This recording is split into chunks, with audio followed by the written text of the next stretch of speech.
Είναι μεγάλη χαρά σας που δεχόμαστε στην αγκαλιά της ενορίας μας. Όπως θα έχετε δει, έχουμε τη χαρά να είναι μαζί μας ο πατέρας Ιωάννης Χρυσαρχής, είναι ο συγγραφέας του βιβλίου που είναι και αφορμή της συζήτησης που κάνουμε. Είχαμε πει εξ αρχής να μην είναι μια τυπική παρουσίαση, αλλά να είναι λίγο διαφορετική, να μας δώσει και ευκαιρία να συζητήσουμε μαζί σας. Γιατί αν μείνουμε μόνο στο βιβλίο, θα πιθανότατα να μην είναι δεν το έχω διαβάσει, αλλά δεν έχω τίποτα να πω. Αλλά το βιβλίο μας δίνει τη δυνατότητα να πούμε πολύ περισσότερα πράγματα από αυτά που καταγράφονται σε αυτό και επομένως θα το πάμε ανάποδα. Οι αφορμές που μας δίνει το βιβλίο, μας οδηγούν στο βιβλίο, είναι περίπου ένα είδος, θα το λέγαμε στα ελληνικά, spoiler. Λέμε εμείς κάτι και οπότε εμείς ελπίζουμε, δηλαδή, και μετά διαβάζετε το βιβλίο για να δείτε που μας οδηγεί και αν τελικά το καταφέραμε. Να σπρώξουμε και λίγο την οξύνη με την περιέργεια. Είναι μαζί μας λοιπόν ο πατέρας Ιωάννης Χρυσαρχής, όπως σας γνωρίζετε είναι καθηγητής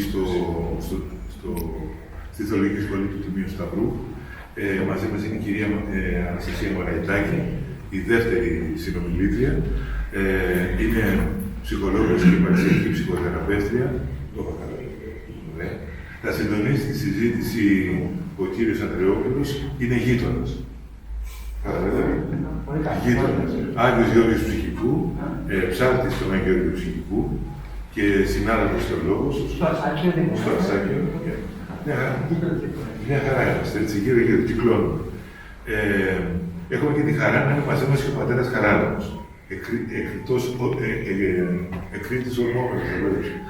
Συγγνώμη, καλώς ήρθατε λοιπόν και εσείς. Καλώς ήρθατε όλοι. Δίνω το λόγο στον κύριο Ανδρεόπουλο να ξεκινήσει τη συζήτηση. Καλησπέρα σας, σεβαστοί πατέρες. Είμαστε εδώ απόψε για ένα βιβλίο που έχουμε τη χαρά που ξεκρώσει ακριβώς στην κυκλοφορεί, που μας δώσει ο Άγιος Χρυσαυγή. Εγώ είμαι πολύ συγκινημένος, δεν το περίμενα απόψε, ήταν μια συγκυρία και ήρθα εδώ, γιατί τον πατέρα Ιωάννη τον ξέρω πάρα πολλά χρόνια, ξέρω πάρα πολλά χρόνια και τον πατέρα του, που είναι στην Αυστραλία, στην Κοινωνική Αυστραλία, έχουμε και μια κοινή πατερική καταγωγή, οπότε χαίρομαι ιδιαίτερα γι' αυτό. Έχουμε και μια συνεργασία διαρκή με κείμενα και έτσι,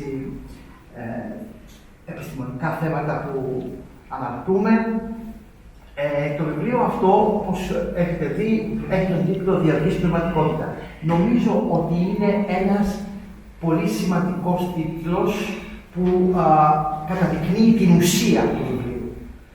Γιατί το βιβλίο ακριβώς αναφέρεται σε ασκητές της ερήμου, σε επιστολές μιας άλλης εποχής και μιας άλλης Γάζας, γιατί αναφέρεται στην περιοχή της Γάζας, τη χριστιανική, την εποχή εκείνη, και τονίζει λοιπόν αυτή τη διαρκή πνευματικότητα. Γιατί στις μέρες μας δυστυχώς υπάρχει μία θολή πνευματικότητα ή κενοσιλή πνευματικότητα. Άρα το βιβλίο αυτό είναι πολύ σημαντικό και θα έλεγα ότι έχει σαν οδοδείκτης σήμερα για να μας διασαφίσει μερικά πράγματα σε σχέση με την πνευματικότητα.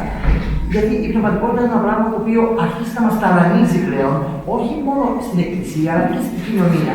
Πολλοί μιλούν περί αυτής, αλλά λίγοι κατανοούν ίσως τι ακριβώς σημαίνει και ποιο είναι το βάρος αυτής της λέξης και της έννοιας φυσικά. Οπότε νομίζω ότι έχουμε τους κατάλληλους ανθρώπους απόψε για να μας διαφωτίσουν και το ότι ξεκινάμε με την κυρία Αναστασία Μαραϊτάκη, που είναι ψυχολόγος με ειδίκευση ψυχικής υγείας, και αυτό είναι πολύ σημαντικό. Έχει κάνει ειδικές σπουδές και το κυριότερο είναι ότι είναι μάχημη στην συμβουλευτική και τη διάγνωση πολλών ανθρώπων, ακόμα και προσφύγων και μεταναστών, δηλαδή και κατηγοριών που σήμερα είναι γύρω μας και δίπλα μας.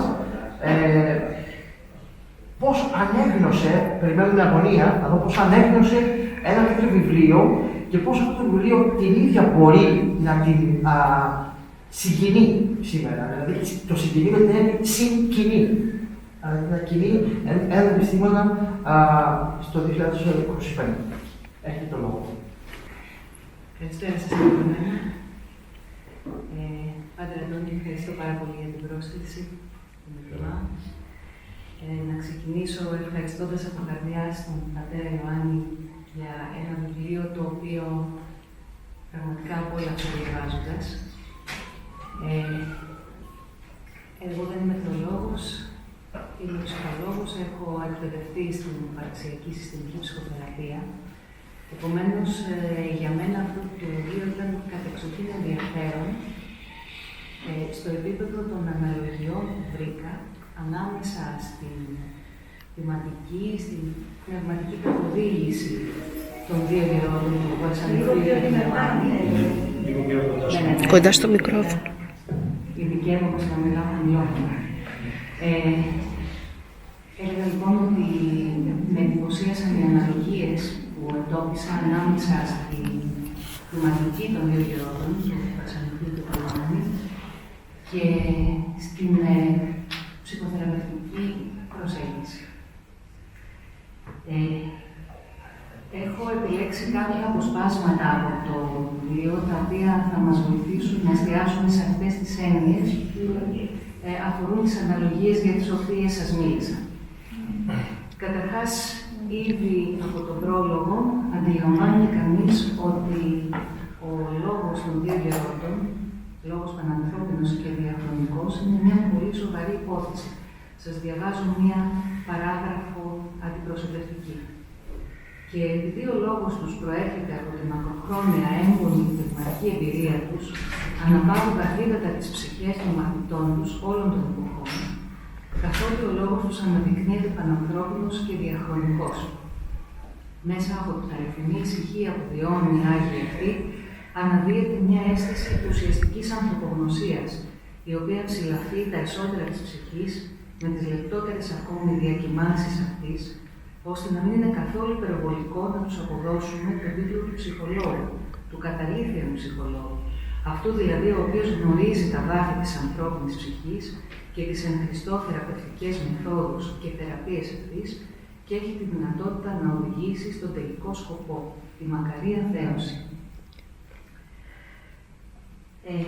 Θα ήθελα να κάνω μια διάκριση εδώ ανάμεσα στις δύο έννοιες του συμβουλευτικού λόγου και του λόγου ζωής, που αναφέρονται και λίγο παρακάτω στην εισαγωγή του βιβλίου. Η έννοια του συμβουλευτικού λόγου, που αφορά την πνευματική καθοδήγηση των δύο γερόντων, παραπέμπει σε αυτό που ονομάζουμε συμβουλευτική. Η συμβουλευτική είναι μια καθοδήγηση με πρακτικές οδηγίες που αφορά θέματα της καθημερινής ζωής. Είναι μια χρήσιμη πρακτική, αν και αρκετά επιφανειακή. Γι' αυτό και έτσι ήταν η ένστασή μου πριν στη συζήτηση που είχαμε σε ό,τι αφορά την έννοια της συμβουλευτικής που αποδίδεται στους δύο γέροντες, ότι ο λόγος τους είναι πέραν της απλής συμβουλευτικής, είναι λόγος ζωής που στο βιβλίο συνδέεται με την σωτηρία της ψυχής και κατά αναλογία με την συστημική, την πρακτική συστημική ψυχοθεραπεία, η οποία διερευνά τα αίτια της ανθρώπινης συμπεριφοράς, θέτει υπαρξιακά ερωτήματα και αναδεικνύει τη δυνατότητα αλλαγής και διαρκούς ανέλυξης του ανθρώπου. Είναι μια προσέγγιση λοιπόν η οποία εμβαθύνει πολύ περισσότερο. Να περάσουμε στις έννοιες της κάθαρσης, της αυτογνωσίας και της συγχώρεσης. Διαβάζω πάλι ένα απόσπασμα από κάποια σημεία του βιβλίου. Ο ερημίτης προσπαθεί με ασύλληπτους σκόπους και μόχους πνευματικούς να κατορθώσει αυτό που μας καταθέτει ο Άγιος Γρηγόριος ο Θεολόγος, καθαρθήνε δι πρώτον ή τα καθάρε, σοφιστήνε και ούτω σοφίσε, γενέστε φως και φωτίσε. Παρακάτω αναφέρει ότι ο Ιωάννης ρωτά, ο γάρ μη οικοδομήσα στο ίδιον κελίον, πώς του άλλου οικοδομεί? Το κελί συμβολίζει το ασφαλές λιμάνι της ψυχής, το οποίο κανείς ποτέ δεν αφήνει και όπου πάντα πρόθυμα επιστρέφει για να ανακαλύψει και να αναγνωρίσει όλο και περισσότερα για τον αληθινό εαυτό του, ανεξαρτήτως του πόσο οδυνηρή και αγωνιώδης θα είναι η ταλαιπωρία του. Μια τέτοια ανακάλυψη τελικά γίνεται πηγή ίασης. Αν αγκαλιάσει την απομόνωση μέσα στη μοναχικότητα του κελιού και κατ' επέκταση μέσα στην ψυχική του μοναξιά, σημαίνει ότι θα γνωρίσει τι σκέφτεται, θα κατανοήσει πώς συμπεριφέρεται και τελικά θα αποδεχτεί αυτό που κάνουν οι άλλοι χωρίς ανάγκη επάνωδας. Αυτή είναι η θεμελιώδης πεποίθηση του Βασανικού και του Ιωάννη και αποτελεί το κλειδί προκειμένου να δούμε πώς εκτιμούσαν και πώς εφάρμοζαν την πνευματική καθοδήγηση. Ότι συγχωρούμενοι οι ίδιοι μαθαίνουν να συγχωρούν. Η αποδοχή της θείας συμπαθίας είναι αυτό που μας αφήνει χώρο να είμαστε ευγνώμονες, γενναιόδοροι και εν τέλει συγχωρητικοί. Μας καθιστά ικανούς για ενσυναίσθηση να μπορούμε να νιώθουμε τα βιώματα και τις δυσκολίες των άλλων. Όταν μας αγαπούν, μαθαίνουμε να αγαπάμε. Όταν αποδεχόμαστε το σκοτάδι και την αδυναμία μας, φωτίζουμε τις καρδιές και ελαφρώνουμε τα βάρη των άλλων. Έρχομαι εδώ να πω ότι η προσωπική θεραπεία του θεραπευτή είναι απαραίτητη προϋπόθεση, προκειμένου ο θεραπευτής να έχει ένα ικανοποιητικό επίπεδο αυτογνωσίας που του επιτρέπει να διακρίνει αυτό που αφορά τον ίδιο από εκείνο που αφορά το θεραπευόμενό του. Η προσωπική θεραπεία επιτρέπει στο θεραπευτή να διατηρεί ταπεινό φρόνημα, να αξιοποιεί τα δικά του σκοτεινά σημεία ως θεραπευτικά εργαλεία, να συμπορεύεται με τους θεραπευόμενους του σε μια διαδρομή διαρκούς ανέλυξης.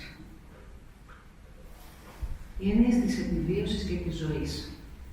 Διαβάζουμε στο βιβλίο. Στον ανταγωνιστικό κόσμο μας, πολλοί αναζητούν τη σημασία ή ουσία της ζωής. Μήπως και διεισδύσουν κάτω από την επιφάνεια της απλής επιβίωσης, προσεγγίσουν και συλλάβουν το μυστήριο της ζωής, κατά το ένα ζωή έχωση και περισσόν έχωση. Αυτή η διάκριση μεταξύ επιβίωσης και ζωής αφορά κάθε θεραπεία, ανεξάρτητα από την πίστη του θεραπευόμενου. Μέσα στην ψυχοθεραπευτική συνεργασία θα αναπτυχθεί ο κίνδυνος της εκταπάνησης του χρόνου, της επιβίωσης με έναν συγκαταβατικό διεκπαιρεωτικό τρόπο που απέχει μακράν από τη δυνατότητα της ουσιαστικής ζωής, με φρόνημα ευχαριστηριακό για όλα τα μικρά συναρπαστικά γεγονότα που συμβαίνουν γύρω μας. Διάκριση, επόμενη έννοια, διάκριση εσωτερικού και εξωτερικού κόσμου. Διαβάζουμε σημεία από τις επιστολές. Ο αντικειμενικός σκοπός είναι να φτάσεις μέσα σου. Το έσω είναι πολύ σημαντικότερο του έξω. Αυτό που συμβαίνει μέσα μπορεί να επηρεάσει και να αλλάξει αυτό που συμβαίνει έξω. Εδώ η σκέψη μου πήγε στην έννοια του συμπτώματος. Και στην ψυχοθεραπεία, ο σκοπός δεν μπορεί να είναι μόνο η απαλλαγή από συμπτώματα, μια επιφανειακή δηλαδή εξωτερική αλλαγή. Η εφαρμογή επιφανειακών τεχνικών που στοχεύουν στη μείωση ή εξάλληψη ενός συμπτώματος θα αποτύχει, καθώς αν δεν αντιμετωπιστεί η αιτία του συμπτώματος, οι πιθανότητες είναι το σύμπτωμα να επανέλθει είτε με την ίδια είτε με ανάλογη μορφή. Η έννοια του αιτήματος. Η αδιάλειπτη και η επαναλαμβανόμενη επίκληση οποιασδήποτε μορφής αιτήματος ή οικεσίας και αν έχει, αντικατοπτρίζει τη θεμελιώδη έννοια της προσευχής ως προσωπικής σχέσης. Διαβάζουμε στο βιβλίο. Η επίκληση, η οικεσία του ανθρώπου που προσεύχεται αντιστοιχεί στο αίτημα του θεραπευόμενου, το οποίο είναι απαραίτητη προϋπόθεση για την ψυχοθεραπεία. Χωρίς αίτημα, δεν μπορούμε σε καμία περίπτωση να έχουμε ψυχοθεραπευτική, αποτελεσματική ψυχοθεραπευτική παρέμβαση. Μερικά ενδιαφέροντα χαρακτηριστικά της πνευματικής καθοδήγησης των διαλόγων. Διαβάζουμε τον διάλογο, τη σύγκρουση, την άδεια να κάνεις λάθος και την ελευθερία επιλογής. Το πιο εντυπωσιακό χαρακτηριστικό της μοναδικής αυτής μεθόδου, διαβάζουμε στο βιβλίο, είναι ότι υιοθετεί ένα ανοιχτό και ευλογές σύστημα πνευματικής καθοδήγησης που αφήνει άφθονο χώρο για διάλογο, αλλά και σύγκρουση στις προσωπικές και πνευματικές σχέσεις, ενώ ταυτόχρονα διαλύει όλα τα στερεότυπα της θρησκευτικής εξουσίας ως ιδιαίτερα μονοσήμαντα ή μονοδιάστατα. Η ελευθερία επιλογής εν τέλει, ακόμη και η άδεια να κάνεις λάθος, είναι για τον Βαρσανόφιλο και τον Ιωάννη το αναπόσπαστο μέρος του τελείου νόμου της ελευθερίας. Αντίστοιχα, ο ψυχοθεραπευτής συζητά χωρίς να απειλείται από τη διαφωνία. Δεν επιβάλλει αυτό που θεωρεί καλά. Δεν λυπάται το θεραπευόμενο και δεν του χαρίζει. Ζητά το αίτημα του θεραπευόμενου, σεβόμενος την ελευθερία του, να μην είναι απομακρύνος ή να δίνει το φυλί την αλλαγή. Ο Βαρσανούφιος και ο Ιωάννης αντιλαμβάνονται ότι το τέλος της πνευματικής καθοδήγησης είναι συγχώρεση, συμπόνια και κοινωνία, όχι αυστηρότητα, έλεγχος ή εκμετάλλευση. Ο ψυχοθεραπευτής πολιορκεί με σταθερότητα και τεχερότητα και στοχεύει στην αυτογνωσία, τη φροντίδα των ανθρώπινων σχέσεων, τη συμφόρεση του εαυτού και των άλλων. Ο έλεγχος και η εκμετάλλευση είναι φαινόμενα που μπορούν να παρατηρηθούν, αν και είναι εκτός δεοντολογίας της ψυχοθεραπείας. Η έννοια της διάκρισης. Αυτό που μετράει για τον Βαρσανούφιο και τον Ιωάννη δεν είναι οι κανόνες, αλλά τα πρόσωπα. Δεν είναι να αλλάξουν τις εξωτερικές συνθήκες, αλλά να επικεντρωθούν στην εσωτερική μεταμόρφωση εδώ και τώρα. Υπερβαίνουν κάθε άκαμπτο κώδικα εφιστάμενης ή κανονιστικής ηθικής, να απάνθρωπες κάποτε συνήθειες και διδάσκουν ένα ήθος που διέπεται από περισσότερη συμπόνια ή ανάλογο των καταστάσεων και των περιστάσεων, χωρίς ευερεωμένες διατυπώσεις, με λίγες δεσμευτικές οδηγίες, όπου το άτομο αναλαμβάνει την ευθύνη των δικών του πράξεων. Η πνευματική διάδειξη σημαίνει ότι η καθοδήγηση ποτέ δεν είναι αόριστη και γενική, αλλά πάντα εξειδικευμένη και προσωποποιημένη. Με απλά λόγια, καθένας μας είναι διαφορετικός. Δεν μπαίνουν όλοι στο ίδιο καζάνι, διαβάζουμε. Η ασκητική επιστήμη προσφέρει δημιουργικότητα, αξία και νόημα στη ζωή. Είναι πλαίσιο ζωής που επιτρέπει ευελιξία, σχολή στην οποία σπουδάζουμε το γεγονός ότι ο βίος είναι κάτι περισσότερο από αποστηρωμένες τεχνικές μαζικής ίασης και σωτηρίας, αλλά περιλαμβάνει κοπιώδη προσπάθεια προκειμένου να συμφιλειωθούμε με τον εαυτό μας, την πλησίον και τον Θεό. Η ψυχοθεραπεία στοχεύει στην κατανόηση των αιτιών της ανθρώπινης συμπεριφοράς, στην αναγνώριση της λειτουργίας που επιτελούν τα συμπτώματα και στην αλλαγή που θα επιτρέψει να μην χρειάζονται συμπτώματα πια. Μια τέτοια διαδικασία οπωσδήποτε προϋποθέτει τη σύνδεση με το συγκεκριμένο πρόσωπο, όχι μια απλή καθοδήγηση με βάση τυποποιημένες συμβουλές και οδηγίες. Η ταπείνωση ως προϋπόθεση ειρηνικής συμβίωσης. Ένας θρησκευτικός ηγέτης, διαβάζοντας στο βιβλίο, δεν θα έπρεπε ποτέ να μιλά από θέση προνομιακή ή πλεονεκτική. Ο πνευματικός σταγός πρέπει πάντα να μιλά από θέση ισοτιμίας και ακόμη καλύτερα με ταπεινοφροσύνη. Γράφει ο Μέγας Γέροντας στην 27η επιστολή. Εάν δεν μη γέννηται ως ψυχίον, ψύχουλο δηλαδή, ο άνθρωπος, οικήσενε τα ανθρώπων ουδύναμη. Πώς μπορεί ένας απόκοσμος αναχωρητής να μας καθοδηγεί στο σωστό τρόπο ζωής μέσα στον κόσμο? Μόνο αυτός ο οποίος έχει αποκτήσει διανομίου πνευματικού αγώνα στις αρετές και έχει κυριαρχήσει στα πάθη του, γνωρίζει να καθοδηγεί σωστά και με αυθεντικό πνευματικό λόγο. Μας υποδεικνύει λοιπόν την ταπείνωση ως απαραίτητη προϋπόθεση ειρηνικής συμβιώσεως των ανθρώπων. Η ταπείνωση και από τη σκοπιά της ψυχοθεραπείας είναι η συμφέρουσα επιλογή, γιατί επιτρέπει στον άνθρωπο να αντιληφθεί το μεγαλείο της ανθρώπινης ύπαρξης στο πρόσωπο των συνανθρώπων. Ταυτόχρονα, του επιτρέπει να σταθεί με διάθεση κατανόησης απέναντι στις αδυναμίες που δυσκολεύουν την ανθρώπινη επικοινωνία και σύνδεση. Η ταπείνωση του θεραπευτή είναι πηγή έμπνευσης για το θεραπευόμενο, καθώς επιβεβαιώνει ότι μια στάση ζωής χωρίς έκαρξη από έναν εκκληνητέο άνθρωπο είναι εφικτή. Η ανάληψη της προσωπικής ευθύνης. Ο Βαρσανούφιος και ο Ιωάννης αντιλαμβάνονται πολύ καλά την επιστήμη της πνευματικής καθοδήγησης. Θεωρούν ότι από αρχής μέχρι τέλους όλοι οι άνθρωποι είναι στενά, απολύτως και αναπόσπαστα συνδεδεμένοι μεταξύ τους. Περιμένουν ο ένας από τον άλλον τροφή, θάρρυνση, οριμότητα. Ό,τι συμβαίνει σε έναν επηρεάζει όλους. Για τους γέροντες, η άποψη του Παύλου «το σώμα ένεστη και έχει μέλη πολλά» υποδεικνύει ότι τέτοια ενότητα δεν είναι προαιρετική και ότι η υγεία και η ήλιαση εξαρτώνται από την ικανότητα να συμβουλεύουμε και να συμβουλευόμαστε, να συγχωρούμε και να μας συγχωρούν και εν τέλει να βαστάζουν τα βάρη αλλήλου. Έτσι οι δύο γέροντες ανεπιφύλακτα δηλώνουν. Να, αυτή είναι η οδός της σωτηρίας. Αν σου αρέσει, βάδιζε την και ο Θεός θα σου απλώσει χέρι βοηθείας. Αν πάλι δεν θέλεις, τότε εσύ θα έρθεις αντιμέτωπος με τα αποτελέσματα της επιλογής σου. Διότι όποιος διατηρεί και λειτουργεί το θέλημά του, έχει όχι μόνο την εξουσία του εαυτού του, αλλά και την ευθύνη. Αν όμως παραδώσεις το θέλημά σου σε άλλον, θα είσαι αμέριμνος και ο άλλος θα σηκώσει τη δική σου μέρημνα. Διάλεξε ό,τι θέλεις. Εδώ, τουλάχιστον σε μια πρώτη ανάγνωση, υπάρχει μια διαφορά μεταξύ της πνευματικής καθοδήγησης και της ψυχοθεραπείας. Στην ψυχοθεραπεία, η ανάληψη της προσωπικής ευθύνης του θεραπευόμενου είναι προϋπόθεση για να βαδίσει τη ζωή του με τη μεγαλύτερη δυνατή ελευθερία και με δυνατότητα αλλαγής. Δηλαδή, ενώ οι άνθρωποι είμαστε σε μια διαρκή αλληλεπίδραση, ό,τι συμβαίνει στους άλλους μας αφορά και το αντίστροφο, όμως δεν μπορούμε να περιμένουμε από μια παιδική θέση να μας φροντίσουν και να αναλάβουν τη ζωή μας οι άλλοι. Ο σύντροφός μας, τα παιδιά μας, οι συνάδελφοι, οι φίλοι μας.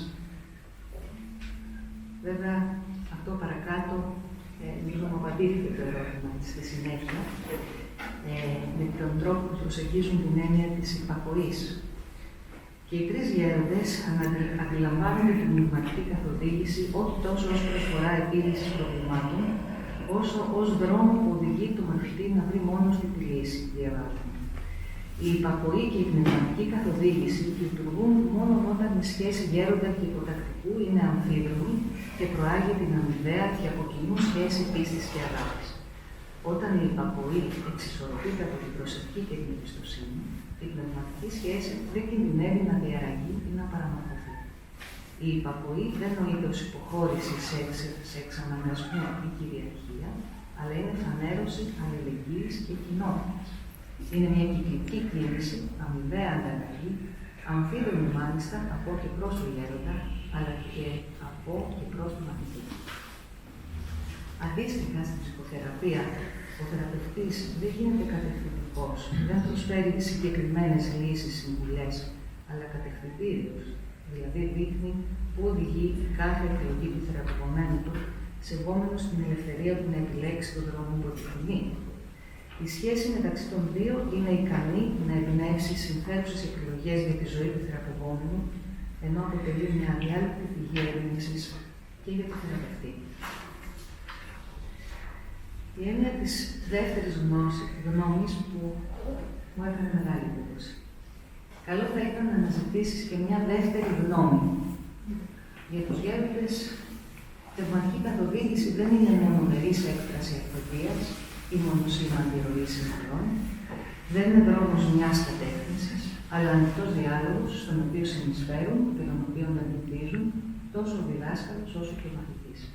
Δεν υπάρχει εδώ καταστρατήγηση οποιασδήποτε θεσμικής ή πνευματικής ιεραρχίας, αλλά μόνο ενωρακική αντιμετώπιση των λεπτών συνδυών της συγγνώμης και της συμφιλίωσης. Ως πρώτιστο στοιχείο της πνευματικής καθοδήγησης, αντιλαμβάνονται αυτή την αμοιβαιότητα και εγγραφή που προσφέρει στους απογοητευμένους και δυσαρεστημένους μαθητές διέξοδο σε κάθε αδιέξοδο, δυνατότητα εκφυγής όταν τα πράγματα φτάνουν στο αποχώρητο. Αντίστοιχα, ο ψυχοθεραπευτής δεν απειλείται από την επιλογή του θεραπευόμενου να ζητήσει μια δεύτερη γνώμη. Μπορεί να σχολιάζει τις γνώμες άλλων θεραπευτών χωρίς απαξίωση, αλλά ενθαρρύνει τη δέσμευση σε μια θεραπευτική σχέση, προκειμένου να υπάρχει σταθερότητα και συνέχεια στη θεραπευτική διεργασία. Οι έννοιες του κανόνα και του νόμου.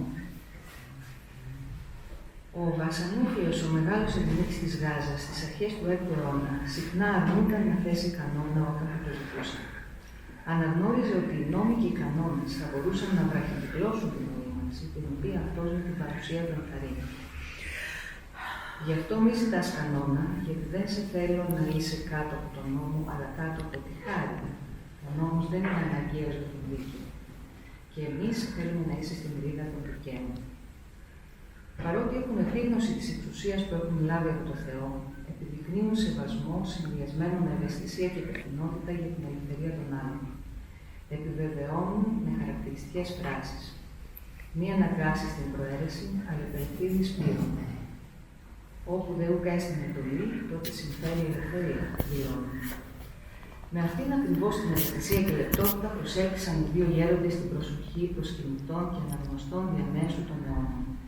Με τις ζωογόνες παρενέσεις και τις μεταμορφωτικές συμβουλές τους, διασυνδέουν με μοναδικό τρόπο το μέσο κόσμο με τις εξωτερικές περιστάσεις και επιδιώκουν το εξαιρετικό μέσο του συνηθισμένου, ενώ ανακαλύπτουν διάβγεια μέσα στο χάος και κάλους στις πιο δυσάρεστες και ακατάστατες πτυχές της ζωής. Η έννοια της χάριτος με παραπέμπει στη δυνατότητα να ζούμε ευχαριστιακά. Ο ευχαριστιακός τρόπος ζωής, ως δυνατότητα που ο θεραπευτής έχει να εμπνεύσει στους θεραπευόμενους του, χαρακτηρίζεται από αυθεντική ελευθερία.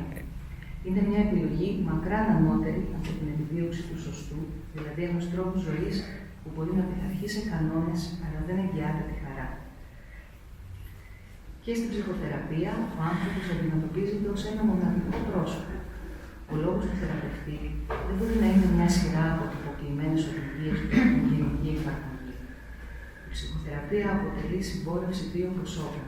Αποτελεί δυνατότητα μετακίνησης σε μια διαφορετική θέση, από όπου η θέαση της πραγματικότητας επιτρέπει την εις βάθος κατανόηση της ανθρώπινης συμπεριφοράς και είναι ικανή να εμπνεύσει την επιθυμία και τη δύναμη για την αλλαγή.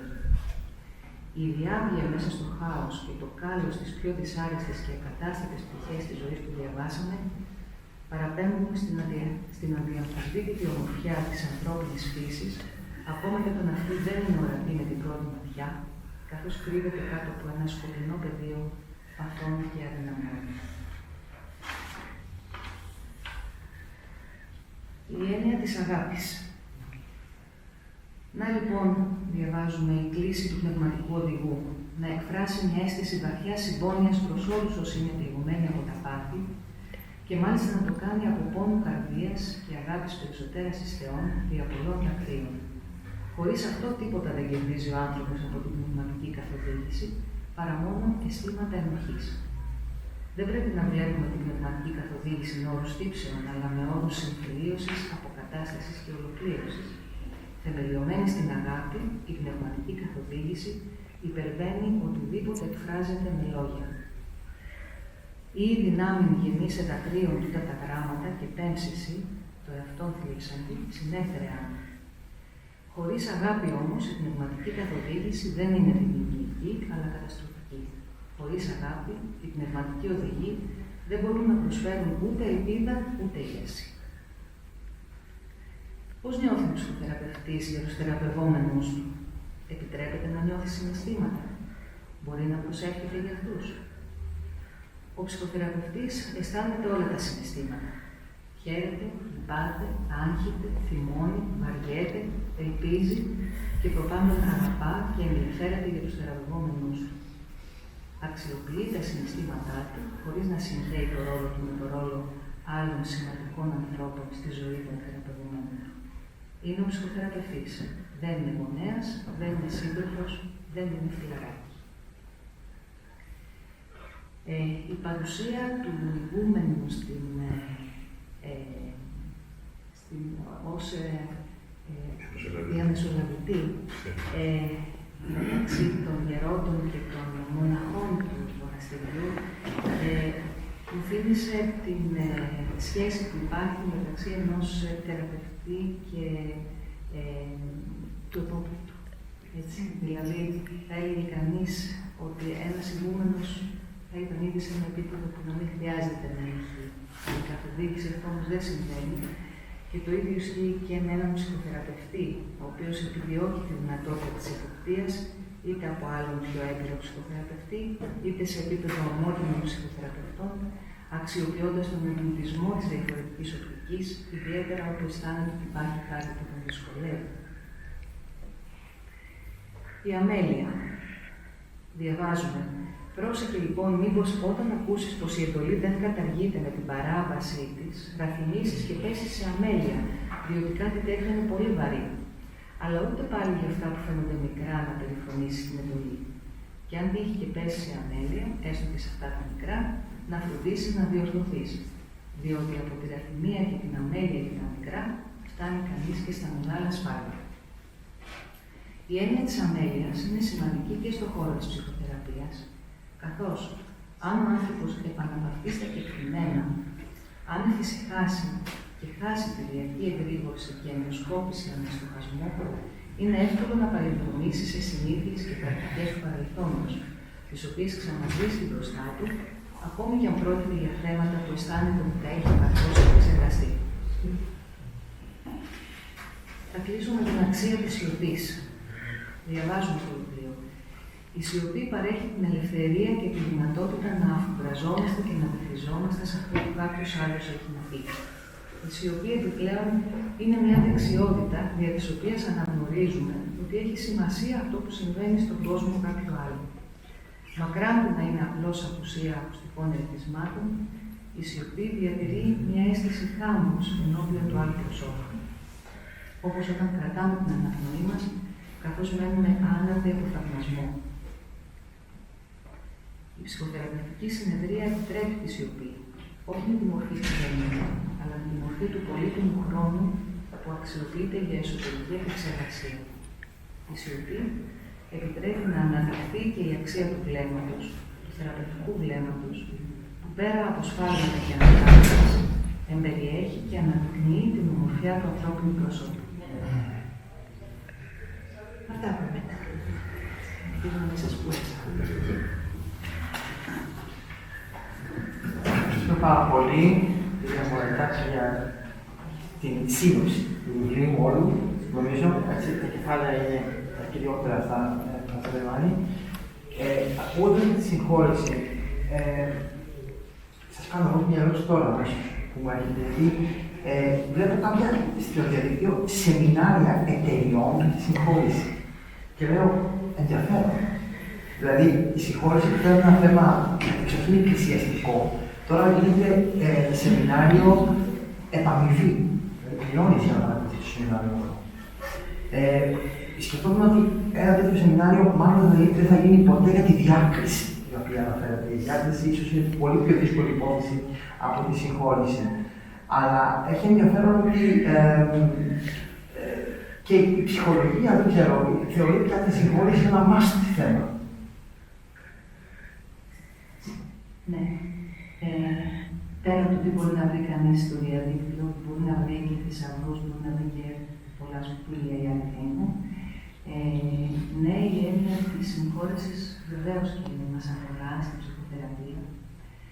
Και μάλιστα είναι μια διαδικασία η οποία είναι μακρά. Δηλαδή απαιτεί πολύ χρόνο και πολύ προσπάθεια. Είναι κάτι πολύ περισσότερο από το να φτάσει κανείς να πει συγγνώμη για κάτι που έχει κάνει ή να δεχτεί τη συγγνώμη του άλλου απλά επειδή υπόθηκε. Το λέω γιατί μερικές φορές μέσα στην αρμονία της αποκατάστασης των σχέσεων υπάρχει μια πίεση να συγχωρεθούμε. Να πούμε συγγνώμη ή να αποδεχτούμε τη συγγνώμη του άλλου. Δεν είναι έτσι εύκολα τα πράγματα. Δηλαδή, για να φτάσει κανείς, αν το καταφέρει κάποια στιγμή στο να συγχωρέσει, απαιτείται μια επίπονη προσπάθεια του να διερευνήσει τα αίτια της ανθρώπινης συμπεριφοράς, να μπορέσει να καταλάβει δηλαδή το γιατί και βέβαια να εφροντίσει τον εαυτό του με έναν τέτοιο τρόπο πλέον από το λάθος του άλλου να μην πάσχει. Αν εξακολουθώ να πάσχω, αν καταγράφω ότι έχω ζημιά από δεν προχώρησε τη ζωή μου από αυτό που μου έκανε ο άλλος, τότε και η συγχώρεση δεν ήταν αυθεντική. Αλλά οπωσδήποτε ισχύει αυτό που λέτε ότι είναι μάστα. Πριν λίγα χρόνια, ο κ. Χρυσαυγής από τις εκδόσεις Προφίλα μας είχε δώσει την καρδιά της ερήμου, που είναι πάλι ουσιαστικά μια σπουδή στην ασκητική εμπειρία των μοναστών της Αιγύπτου, όπου αυτό που συνδέει όμως τα δύο βιβλία είναι ακριβώς πέρα από τα επιμέρους κεφάλαια που οποία πολύ ωραία μας είπε η κυρία Μωρετάκη και υπάρχουν και εκεί, είναι ο μυστικός τρόπος βιώσεως των πραγμάτων. Και αυτός ο μυστικός τρόπος είναι που τελικά ίσως αναδεικνύει τον άνθρωπο αυτοεξήγει το όργανο, εκείνος να κινηθεί για να αποκαταστήσει τη θεραπεία σε ένα μεγάλο βαθμό. Μέσα σε μια κοινωνία που ακόμα και στην εκκλησία κραυγάζουμε τα πράγματα, αυτό μάλλον δεν βοηθάει πολύ. Και ο μυστικός τρόπος το σκέφτηκα και από την καρδιά της ερήμου και καταλήξατε με τη σιωπή, που είναι και η αιωνιότητα γλώσσα. Ο πατήρ Αλόφιος Καρικέρης, που δεν χρειάζεται να συστάσεις ξέρετε όλοι, το βιβλίο είναι το λόγο.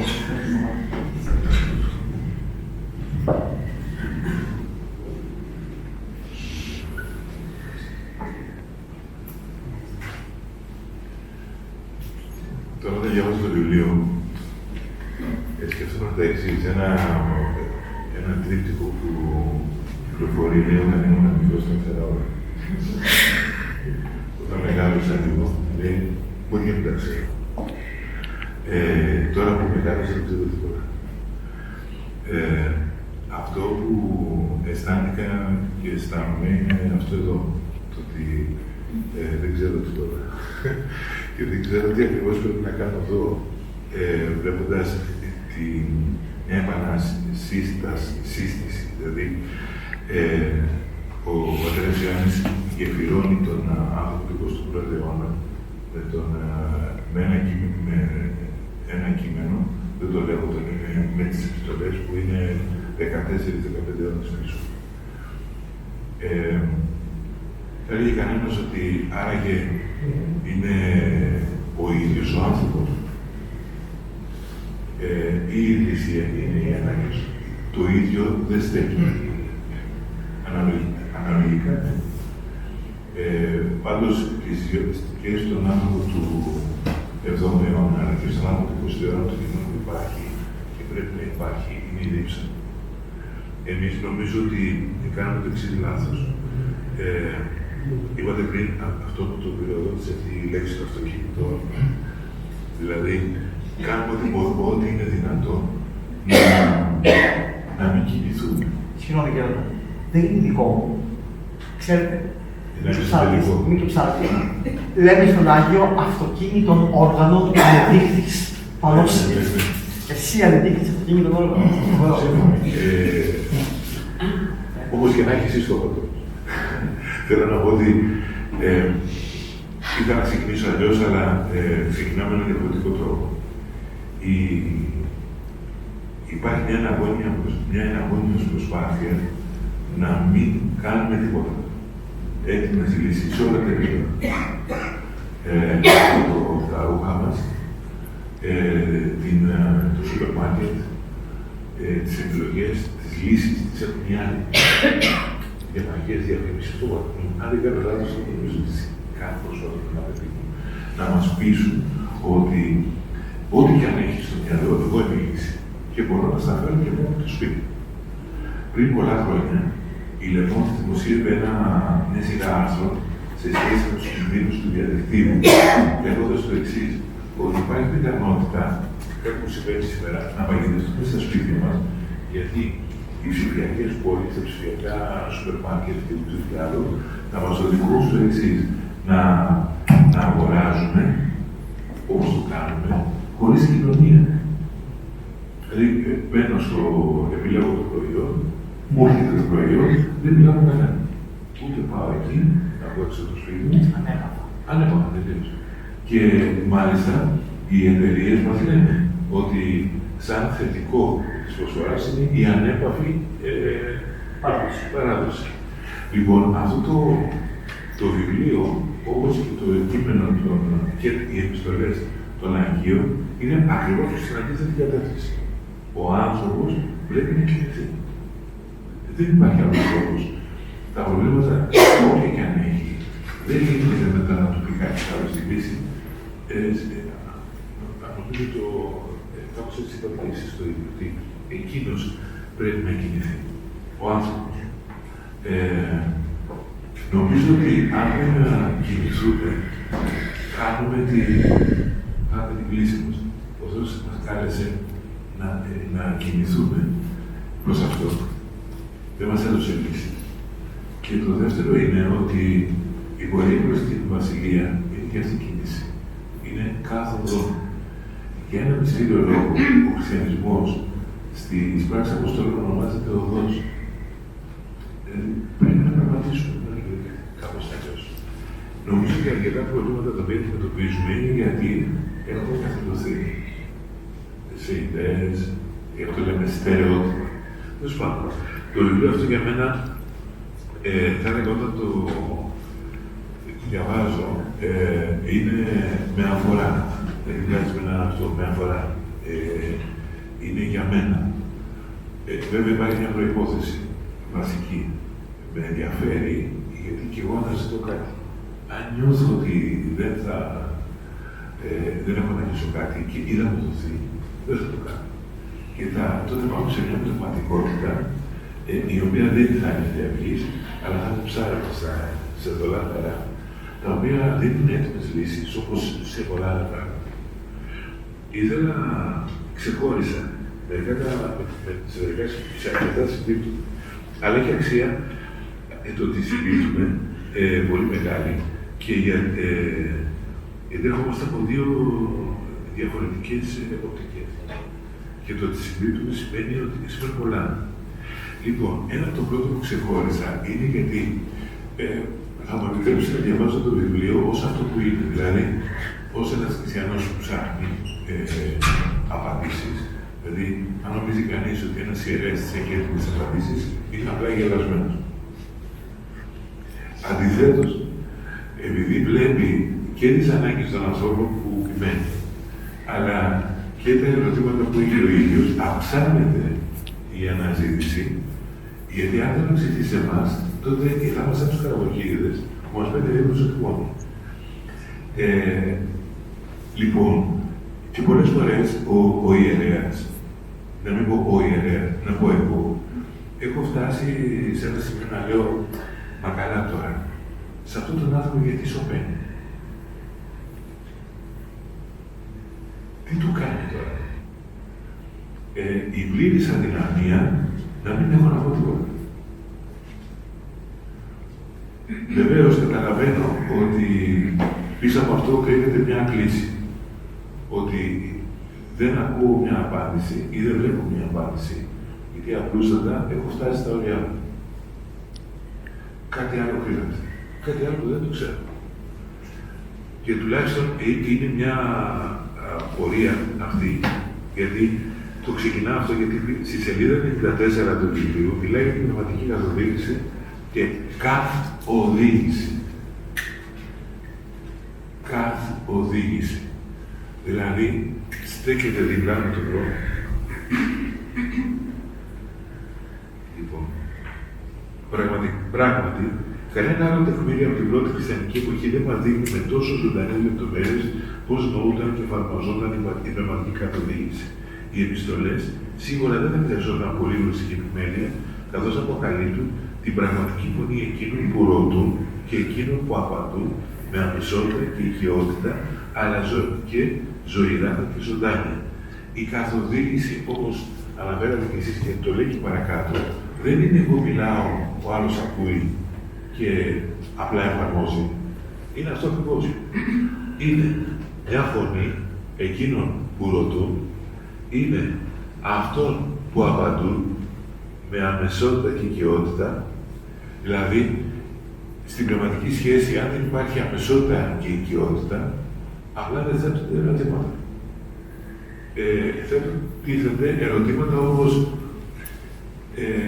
μπορώ να μην πιστεύω, ξέρω εγώ, ή δεν τα καταφέρνω, δηλαδή πολύ φυσικά, πολύ εμφανικά, και αυτό κοστίζει τελικά και στους δύο. Ο ένας μένει μέσα στην επιφάνεια και ο άλλος είναι ενεργός. Γιατί λείπει η ζωηράδα σημαίνει ότι ζει κάποιος. Και η ζωντάνια αυτή. Λοιπόν, η πνευματική καθοδήγηση είναι οδήγηση, είναι περιπέτεια στον δρόμο. Δεν είναι περιπέτεια στο γραφείο, ούτε στις καρέκλες. Είναι περιπέτεια στον δρόμο. Κάποιοι φωνάζουν, κάποιοι απαντούν, και αυτή η ζωντάνια είναι που μας βοηθάει να πάμε στους επόμενους σταθμούς. Αν πάμε λίγο παρακάτω,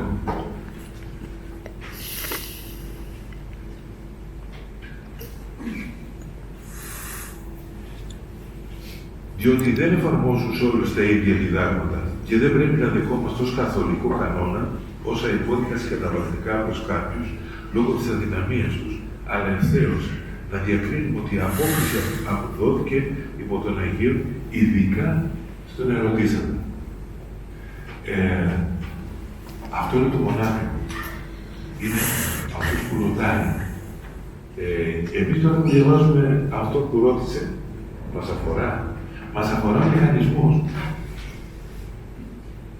Ότι ρωτάω κάποιον και αφού σε αυτό που ρώτησε του έδωσε μια απάντηση, με αφορά και ο μηχανισμός πάλι.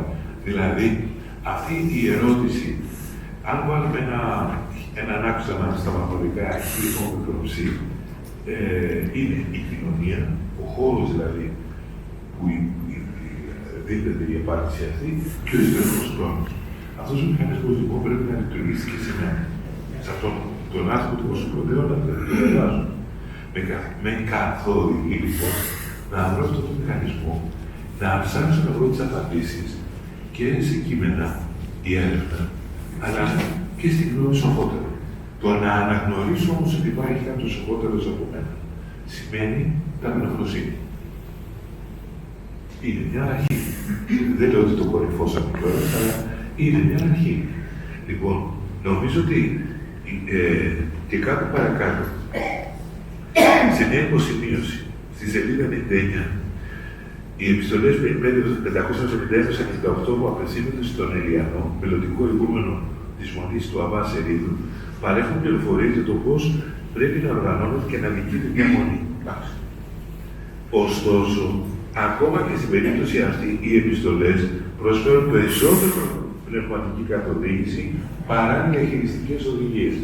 Γιατί οι διαχειριστικές οδηγίες έρχονται στον δρόμο, είναι εύκολο. Η πνευματική καθοδήγηση για να βρω αυτές τις διαχειριστικές οδηγίες είναι, θα έλεγα, το σπουδαίο που πρέπει να κάνει ο άνθρωπος. Και γι' αυτό ακριβώς οι ηγέτες χωρίζονται σε δύο κατηγορίες. Χοντρές.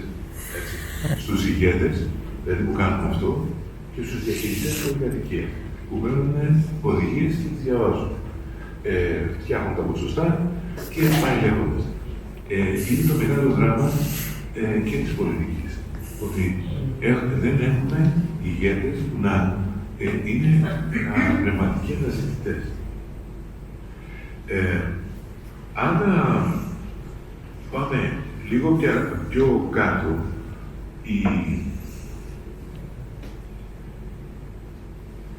υπάρχει μια διαφορά, ξαναπάω και εγώ σε 120, θέλω να το υπογραμμίσω, το είπατε και εσείς, αξίζει τον κόπο, πιστεύω, να το παραλάβω. Πράγματι, συγγνώμη, συγχωρείτε.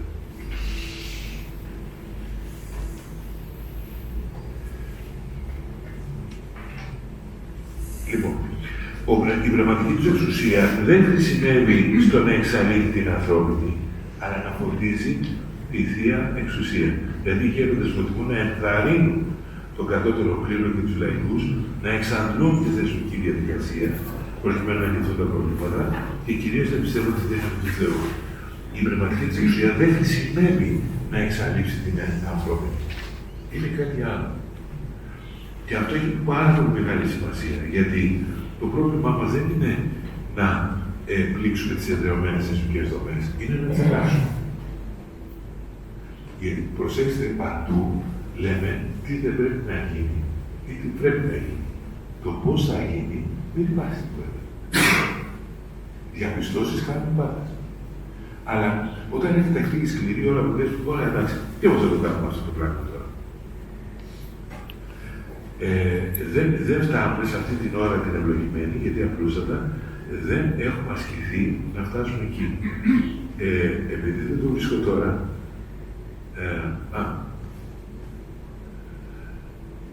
συνεχίζω. Μην αναγκάσεις την προαίρεση, αλλά επελπίδη Σπύρο, δεν είπατε κι εσείς. Αυτό είναι σπουδαίο. Θα μπορούσαμε να σταματήσουμε εδώ. Γιατί έρχεται ένας άνθρωπος να μας συμβουλευτεί. Έτσι. Αυτό που δεν κάνουμε είναι να του διασφαλίσουμε την προαίρεση. Δηλαδή, να πει αυτό που θέλει, να πιστεύει ό,τι θέλει, αλλά να μην το καταφέρει. Έστω και αν κάνει λάθος. Και που κάνει λάθος. Όλοι κάνουμε λάθος. Αλλά πρέπει να φυλάξουμε αυτή τη μονάδικη ελευθερία. Ειδικά σήμερα στο 20ο, γιατί λέω, με αφορά το βιβλίο, έτσι. Με αφορά το βιβλίο για έναν ακόμα λόγο. Ο λόγος είναι ο εξής. Γύρω μας όλοι μιλούν για την καταπάτηση των ελευθεριών και την, αν θέλετε, και τη διαχείριση, σε βάρος των ανθρώπων της ελεύθερης βούλησής τους. Πώς διαφυλάσσεται τώρα αυτή η ελευθερία του ανθρώπου? Το βλέπουμε σε όλο το μήκος της Αγίας Γραφής. Δεν εφαρμόζεται στους χριστιανούς. Ή δεν το εφαρμόζουν οι χριστιανοί, δεν το εφαρμόζουμε κι εμείς.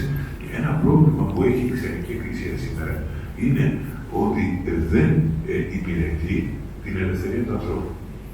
Όσο ακούγεται σκληρό αυτό, ο γεροντισμός, για παράδειγμα, είναι ένα τρανό παράδειγμα το ότι δεν υπηρετούμε την ελευθερία του ανθρώπου.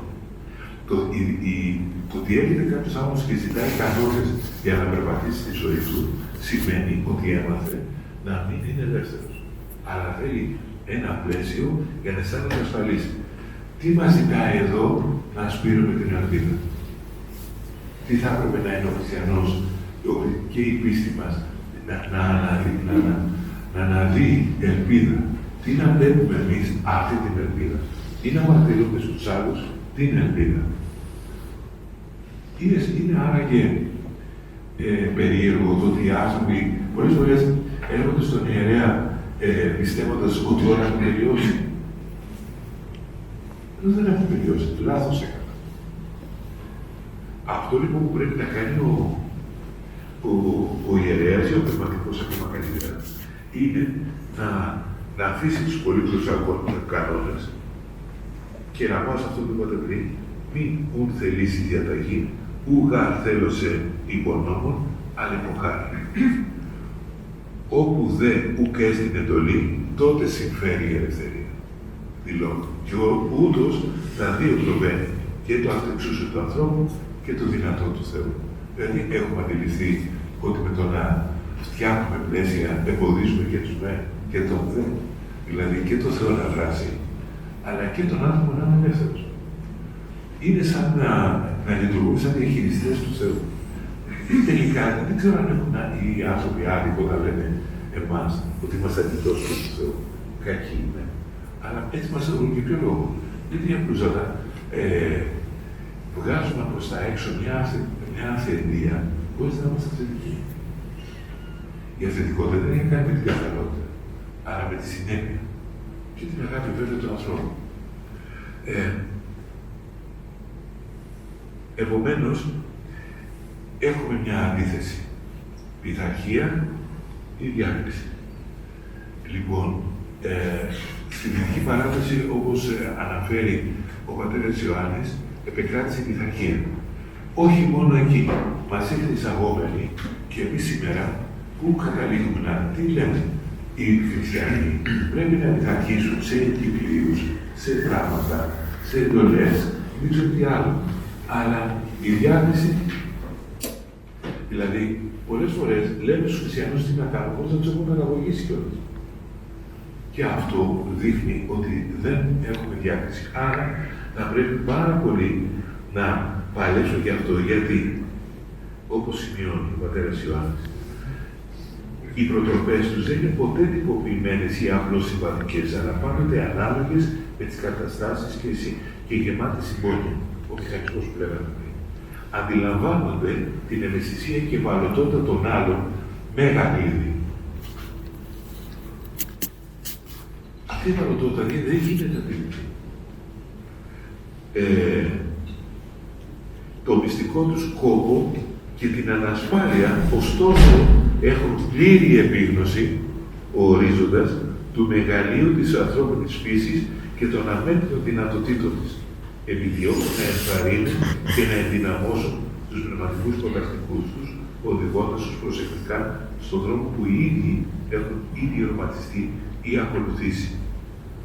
Κάνε το κατά δύναμη, αδελφέ, λέει τώρα ο γέροντας, και θα σε συντρέξει ο Θεός σε όλα.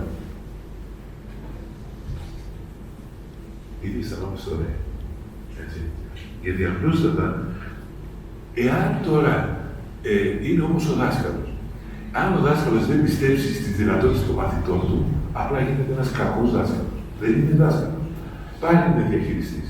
Πρέπει να βγάλει ύλη, να την πει, να την απομονεύσουμε, να την εξετάσουμε, να την βαθμολογήσουμε και πάμε παρακάτω. Αλλά εδώ είναι κάτι άλλο. Πρέπει να πιστέψουμε, είναι αναγκαίο να πιστέψουμε στις δυνατότητες των μαθητών, στις δυνατότητες των ανθρώπων που έχουμε, ότι έχουμε όλοι μεγαλείο. Ότι δεν μας περνάει, θα έλεγα, όσο θα έπρεπε από το νου, το ότι πόσο συγκλονιστικό είναι ότι γεννήθη ο Χριστός. Και δεν έγινε ένα άλλο. Αλλά εμείς τι διδάσκουμε στην πίστη μας, ότι φόρεσε πλήρως την ανθρώπινη φύση.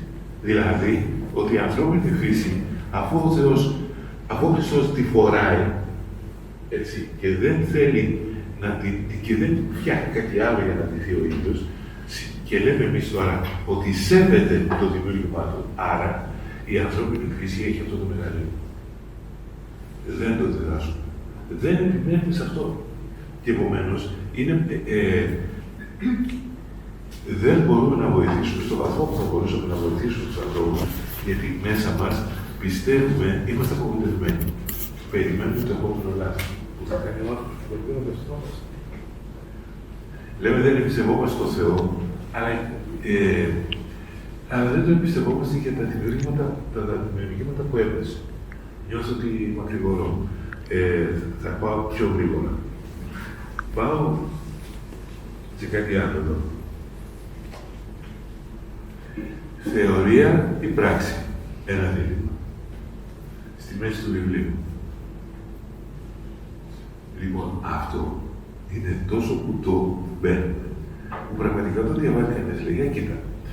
Ακούς, η ακαδημαϊκή, στην εκκλησιαστική ρητορική, η ακαδημαϊκή, έτσι, και οι άλλοι που δεν μπορούν να. Τι κάνουμε εμείς που δεν ξέρουμε τίποτα, ο Άγιος Παΐσιος ήταν αγάπητος. Και αφού ο Άγιος Παΐσιος είναι Άγιος, άρα μπορώ να γίνω κι εγώ. Απαντάνε οι σπουδαίοι. Ναι, αλλά είναι πιο Άγιος Βασίλειο. Ναι, αλλά δεν είναι εκεί το πρόβλημα. Έτσι. Καταλαβαίνετε λοιπόν τι λέμε εμείς. Έχω ακούσει και ανθρώπους εδώ, όχι την ενορία, γενικά όταν μιλάμε σε σχολές γονέων, κάτι πρακτικό έχετε να μας πείτε, χωρίς θεωρία. Καμικά θεωρία να βλέπω τον Θεό, αλλά δεν βλέπω αυτό τώρα. Έτσι. Αλλά αυτή τη βάση τη θεολογία της Εκκλησίας μας, χωρίς να πατάει κάπου, μια συμβουλή δηλαδή πού, στο κενό. Σε έναν άνθρωπο που δεν ξέρω, μια σελίδα που δεν γνωρίζω, απλά βρέθηκε κάποιος και θα δώσει μια απάντηση σε εσάς, όποιος που. Ό,τι και να ξέρει. Η θεωρία τι σημαίνει. Θα καλλιεργηθούμε, θα παλέψουμε, θα συγχρονιστούμε και θα φτάσουμε στις πρακτικές λύσεις. Εφόσον υπάρχουν. Γιατί η θεωρία δείχνει πολλές φορές ότι δεν έχουμε. Δεν είναι ενδεχόμενο να μιλάμε πρακτικές λύσεις, αλλά να πρέπει να τις βρούμε. Είναι. Δηλαδή, σε όλες τις στιγμές που υπάρχουν γύρω, έχουμε αμέσως απαντήσεις, δηλαδή θεωρητικά. Είναι μια έρευνα για να βρεθούν απαντήσεις σε προχωρημένα ερωτήματα που δεν έχουν δοθεί ενδεχομένως. Έτσι. Αποκλείεται να υπάρχει στην πραγματική ζωή κάτι τέτοιο, στην εκκλησιαστική ζωή, να τεθεί ένα ζήτημα το οποίο δεν έχουμε απάντηση. Με συγχωρείτε αν υπάρχουν πολλά τέτοια. Και νομίζω ότι μας χρειάζεται. Και όταν μπαίνουμε στην λογική του να ζητάμε και να δίνουμε κιόλας πρακτικές απαντήσεις χωρίς θεωρία, νομίζω ότι εκκληματούνται σε βάρος των ανθρώπων. Βαριά η λέξη, αλλά επιτρέψτε μου, γιατί το νιώθω ότι συμβαίνει αυτό. Ένα άλλο είναι ταλαιπωρημένη πάρα πολύ με αυτό. Όπως και η κλιματική πράξη είναι ταλαιπωρημένη με αυτό. Οι Έλληνες ψάχνουν εφαρμόσιμες λύσεις. Εφαρμόσιμες λύσεις που αυτό που εφάρμοσα εγώ στην Αγία Φιλοθέη θα εφαρμοστεί στην ενορία Χ του Χ τόπου. Πόσο σοβαρό μπορεί να είναι αυτό. Αναλογικά μπορεί ενδεχομένως. Η ιδέα, ο μηχανισμός, ναι, αλλά έτσι δεν θα πρέπει κάπου να πατάει. Λοιπόν, πάμε σε κάτι άλλο που ταλαιπωρεί τους ανθρώπους. Μοναχική ή κοσμική ζωή. Διάφοροι αναλήψαντες χριστιανοί νομίζουν ότι τα πάντα είναι μοναχική ζωή. Όταν λέω να ανοίξω, δεν εννοώ το εξής. Υπάρχει στα 40 κάπου βρίσκουμε ότι αναζητούμε όπως παιδιά, δεν ξέρω αν έχετε δει εφήβους 17-18 χρονών να ψάχνουν να βρουν την ιστορία. Πού γεννήθηκα, ποιος είσαι, τι έκανε ο παππούς, και δηλαδή όσο μεγαλώνουν, ψάχνουν να βρουν την ιστορία της οικογένειάς τους. Νομίζω ότι συμβαίνει αυτό. Στα 40 ψάχνουν να βρουν τη δικιά μας ιστορία. Όχι του παππού μας και τη γιαγιά μας, που όσοι την έχουν βρει, αλλά μια ιστορία προσωπική. Γιατί ξυπνάει το ερώτημα έντονα, το ερώτημα του θανάτου. Πού πάω τώρα εδώ? Ο φόβος του θανάτου που συνδέεται με την πραγματικότητα. Φόβος. Και ξαφνικά βρίσκουμε το Θεό και ταλαιπωρούμε τους άλλους. Γιατί όπως το βρίσκω εγώ, μετά αποφασίζω και λέω: όλη μου η ζωή ήταν αμαρτωλή. Δηλαδή, τα πάντα. Και τι πρέπει να κάνω τώρα?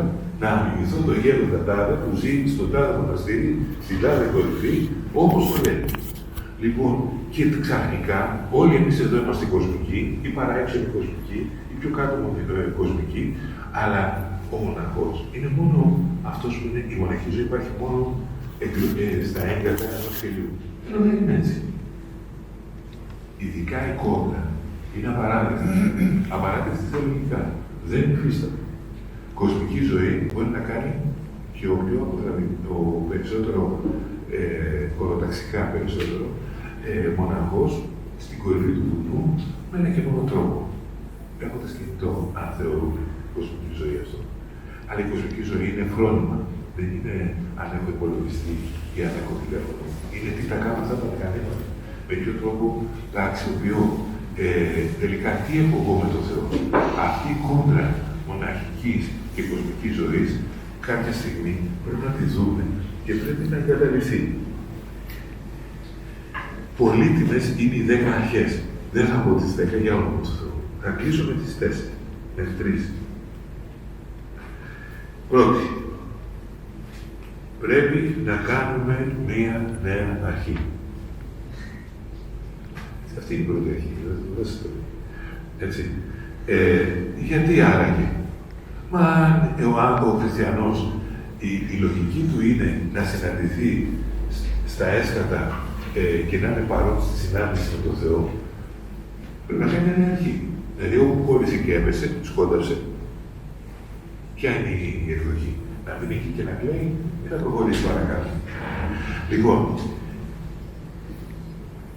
όταν κοιτάξει κανείς στα σκουπίδια του διαδικτύου, θα δει απέναντο φόβο. Η Δευτέρα Παρουσία συνδέεται με ό,τι χειρότερο μπορεί να φανταστεί ο νους του ανθρώπου. Οι ταινίες φρίκης οχριούν μπροστά σε αυτό. Γιατί δεν έχουμε ελπίδα, γιατί απλούστατα δεν βοηθιόμαστε να κάνουμε νέα αρχή όταν θα έχουμε τη σκέψη στην καθημερινότητά μας. Δηλαδή, ο πνευματικός, ο ιερέας, ο σύμβουλος, όπως θέλετε, να είναι εκεί, να βοηθήσει τον άνθρωπο που προσφύγει σε αυτόν να κάνει μια νέα αρχή. Δεν τελείωσε τίποτα. Τελείωσε η αποτυχία μας, αν θέλετε, στο συγκεκριμένο, αλλά μια νέα αρχή. Δεύτερον, η χαρά υπερβαίνει κάθε φόβο κρίσεως. Και αυτό υπάρχει εδώ. Δίκαια ο Νίτσε κατοίκει με τον χριστιανισμό, λέγοντας ότι στέλνησε από τους ανθρώπους τη χαρά. Γιατί το κήρυγμά μας δεν έχει χαρά. Η Καινή Διαθήκη έχει χαρά. Η Παλαιά Διαθήκη έχει χαρά. Παρά που βγάζει πολύ τα πάθη της ανθρώπινης φύσης. Αλλά έχει χαρά. Η Καινή Διαθήκη έχει πολύ χαρά. Δεν είναι μόνο η Ανάσταση. Η Ανάσταση είναι η ανθρωπή της χαράς. Αν διαβάσει κανείς, νομίζω ότι στους Κολοσσαείς επιστολή θα συναντήσει τη λέξη χαρά πάρα πολλές φορές. Δεν θυμάμαι πόσες, αλλά πάρα πολλές φορές. Η επιστολή της χαράς. Γιατί εμείς δεν γερόμαστε? Εμείς θέλουμε να είμαστε απλά ευτυχείς. Η μπάλα ούτε να περάσει στο φιλέ. Βρίσκει και πάνω, κάτι και κυλάει πίσω. Λοιπόν, η πίστη μας είναι πίστη χαράς. Είναι χαρά στη συνάντηση με τον Θεό, με τους άλλους ανθρώπους, με τη δυνατότητα αλλαγής που έχουμε, της δεύτερης ευκαιρίας, γιατί να μην κάνουμε. Έχουμε μια δεύτερη ευκαιρία. Και δεύτερη, και τρίτη, και τέταρτη. Αυτό δεν μας κάνει ανώριμος όπως φοβούνται αρκετοί, ότι αν μιλάμε πολύ για τη χαρά, αν μιλάμε για πολύ για τη δεύτερη ευκαιρία, τότε ξεσταλώσανε οι πιστοί. Έγκυται στη δεινότητα της προσευχής του δασκάλου. Αυτό θα διδάξουμε, αυτό θα ζήσουμε και αν κάνουμε λάθος, το δώσουμε πάλι, εδώ είμαστε. Κλείνω. Διαρκής ευχαριστία. Αποτελείς χαρά την ευχαριστήση. Υποστηρίζω το εξής. Γιατί οι χριστιανοί δεν πάνε στη λειτουργία της Κυριακής? Γιατί δεν χαίρονται. Γιατί δεν ευχαριστήσουν. Όταν πάνε γιατί θα χτυπήσουν κάρτα.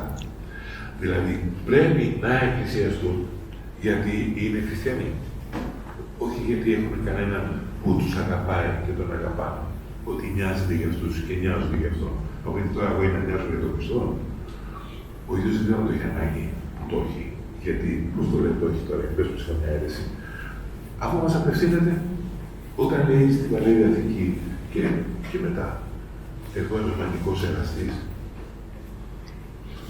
όταν αποκαλύπτεται και λέει γιατί μη χαίρει ο λαός του Ισραήλ και τους κατηγορεί για μοιχεία ο Θεός, γιατί έχουν άλλους Θεούς.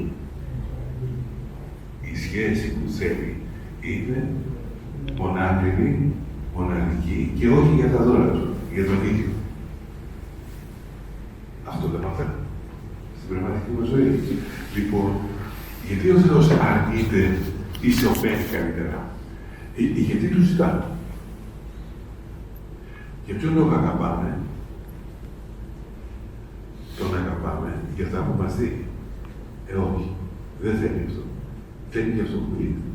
Και σιγά σιγά πρέπει να φεύγουμε από αυτό που μας δίνει για να πάμε σε αυτό που είναι. Για την παρουσία και μόνο. Δεν ενοχλείστε όταν σας κοιτάνε στα χέρια. Όλοι μας ενοχλούμαστε. Δηλαδή, κοιτάμε τι δώρα θα τους πάμε. Έτσι. Δηλαδή, αν δεν έχουν οι άνθρωποι αναφορά σε εμάς, δεν είναι ενοχλητικό στο τέλος. Μόνο δώρα. Λοιπόν, η ευχαριστία είναι αυτή. Όπως το βλέπουμε στους ψαλμούς, που γκρινιάζει ο ψαλμοδός, αλλά και χαίρεται κιόλας. Αλλά και βλέπει την αυγή και χαίρεται γι' αυτή. Έτσι. Έτσι μας μαθαίνει και να ανακαλύπτουμε τα δώρα του Θεού, όχι σε αυτό που σε μένα θα μου δώσει, αλλά στην τάση που δημιούργησε, στους ανθρώπους που έχουν γύρω μας. Και αυτό ακριβώς, να το, επειδή ακριβώς το χαιρόμαστε, φέρνουμε από τους καρπούς της γης στη Θεία Ευχαριστία για να μας ξαναδώσει πάλι πίσω με τον ίδιο στον εαυτό. Λοιπόν, από το βιβλίο κανείς θα καταλάβει το εξής. Δύο πράγματα. Το ένα είναι ότι ο Θεός είναι πάντα μαζί μας και το δεύτερο ότι είμαστε τραγικά μακριά ανοιχτωμένοι. Έτσι. Όχι αποτυχημένοι, δεν θα το έλεγα αυτό, αλλά μακριά ανοιχτωμένοι. Πιστεύουμε αν Κρίστη. Θα το γυρίσω πάνω. Ευχαριστούμε πολύ τον Πατέρα Αντώνιο. Νομίζω ότι τα είπε όλα. Δύο κουβεντιές μόνο, επειδή αυτή στην οδό, λέμε στις Αγίες Μάρτυρες, αθλητική οδεύση στα οδό. Αθλητική καταλαβαίνει τι σημαίνει. Όχι μια οδόθεση, τι σημαίνει, αλλά το αθλητική. Το άλλο σημείο που είπατε για το θέμα του πνευματικού είναι φυσικά τεράστιο θέμα. Θα μου επιτρέψετε να σας πω ότι δεν είναι μόνο ο χειροτισμός το θέμα. Δυστυχώς βλέπουμε και πολλούς εντός εισαγωγικών προοδευτικούς πνευματικούς, οι οποίοι ουσιαστικά το ίδιο επιδιώκουν, δηλαδή τη χειραγώγηση. Και αυτοί που θέλουν να κάνουν τη διαφορά, την κάνουν σε κάποια λεκτικά σχήματα. Το ίδιο συμβαίνει και με τη χαρά. Εγώ αρχίζω να είμαι αυτήν της χαράς, Πατέρα Αντώνη, γιατί αρχίζει να γίνεται πολύ της μόδας αυτή η ιστορία, αλλά σκέφτομαι μετά ότι είναι μια πολύ γνωστή υπόθεση. Οι χαρούμενοι αγωνιστές, το έχουν πει οι οργανώσεις πολύ πριν. Και σκέφτομαι ότι όλη αυτή η ιστορία περί χαράς, σήμερα που λέμε, έτσι, τα Χριστιανόπουλα πάμε με χαρά. γνωστά, έτσι. Αυτό λοιπόν το θέμα της χαράς που ανακοινείται, μάλλον είναι ξαναζεσταμένο φαγητό με μια άλλο έτοιμα. Φυσικά κανένα δεν έχει καμία σχέση με το Κυριακών. Είναι η χαρά ημών ή πεπληρωμένη ημών. Πάμε σε άλλα στάση. Το βιβλίο του Μακροσημάνη εδώ είναι αυτό που λέτε. Δηλαδή είναι μια ποιμαντική η οποία δεν έχει σχέση με την δική μας ποιμαντική που αποκλίνει από την ουσία που είναι η ελευθερία. Είναι η ελευθερία. Και εδώ η ελευθερία είναι της ερήμου, είναι των ασκητών και βέβαια είναι το πιο δύσκολο πράγμα στην πνευματική ζωή. Θα μου επιτρέψει ένα πράγμα για το θυμίσετε. Λοιπόν, επειδή όπως λέει ο Λιβαδίτης, όταν ο Θεός έδινε τις ωραίες λέξεις και τις δίναμε στο διάβολο, δεν θα το κάνουμε, δεν θα το συζητήσουμε. Έτσι. Θα μιλάμε για τη χαρά, όπως ακριβώς διδάσκουμε οι πατέρες της Εκκλησίας.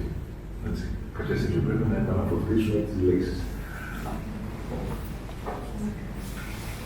Πρώτα απ' όλα να πω πόσο χαρούμενος είμαι που είμαι στην αγαπητή μου αυτή ενορία. Νιώθω τόσο οικία, τόσο θερμή, τόσο δικιά μου. Σας ευχαριστώ και πάλι για τόσο είπατε. Να πω επίσης πόσο με τιμά το γεγονός ότι έτσι ήρθαν οι περιστάσεις που συντονίζει την συζήτηση ο αγαπητός μου Παναγιώτης.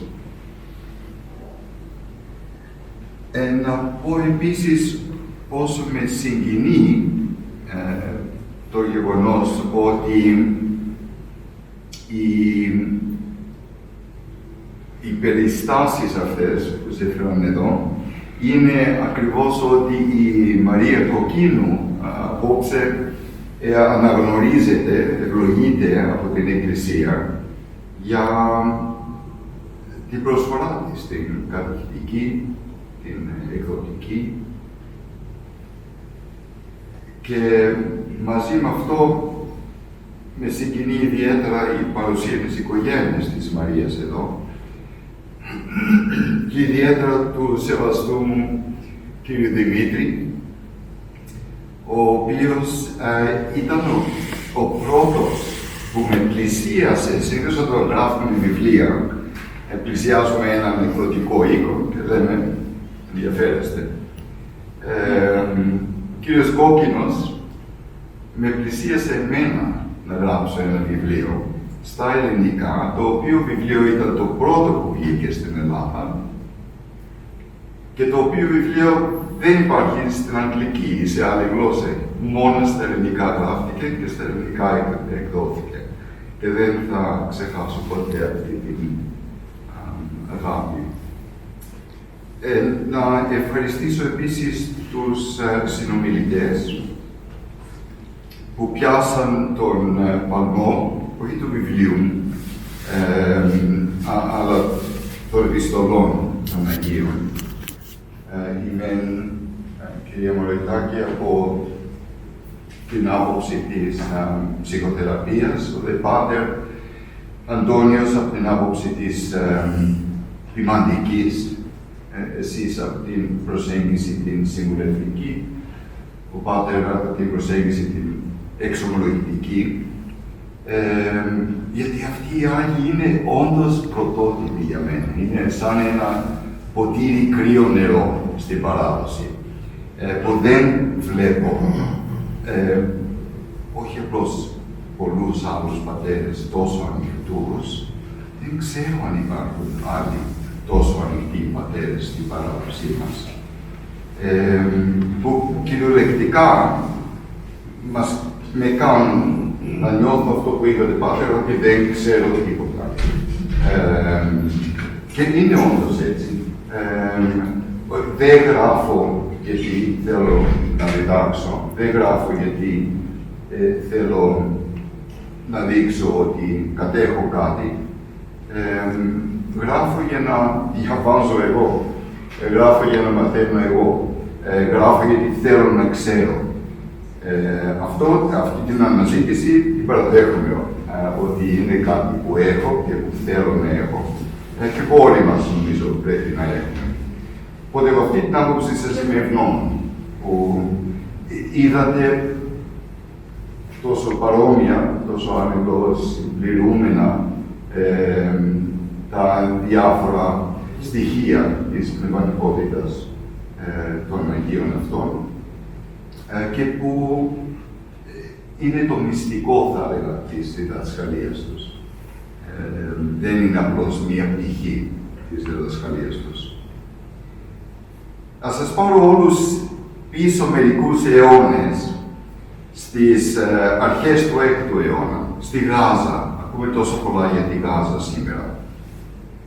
Αλλά ήταν μια διαφορετική Γάζα τον 6ο αιώνα, μια εξέχουσα βυζαντινή πόλη, ένα ακμάζον εκπαιδευτικό και πολιτιστικό κέντρο, με πλούσια πνευματική ζωή, με εκκλησίες, με ψηφιδωτά, με μοναστικές κοινότητες, με εξέχουσες φυσιογνωμίες και δίπλα, πολύ κοντά στη γειτονική έρημο της Γάζας, μια αξιόλογη μονή, όπου δύο γέροντες, ο Βρασανούφιος και ο Ιωάννης, ζούσαν σε αυστηρό εγκλισμό.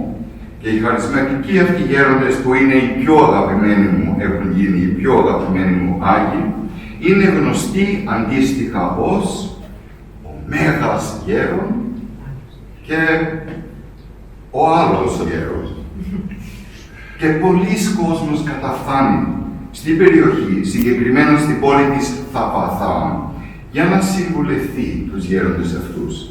Αλλά κανείς δεν τους συναντά.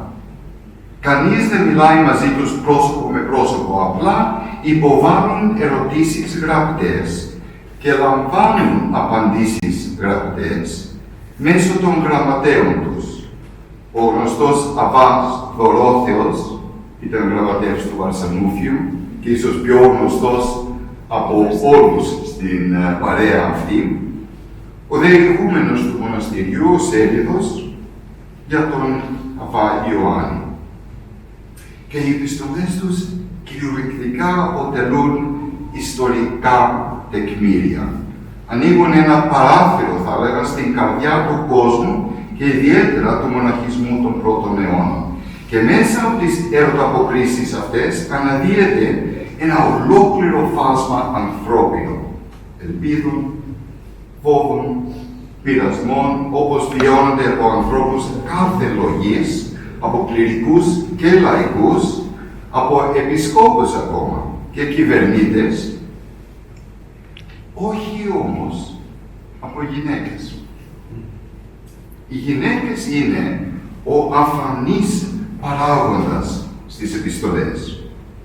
Και χάρηκα αφάνταστα που ο αγαπητός εικονογράφος Πάπης Κλαρινός, που ετοίμασε το εξώφυλλο του βιβλίου και κατάφερε να ενσωματώσει στη θαυμάσια αυτή εικόνα που ετοίμασε τις γυναίκες που συγκεντρώνονται στα κελιά χτισμένα στα τείχη της Μονής, από όπου παρακολουθούν τη λατρεία και το κήρυγμα.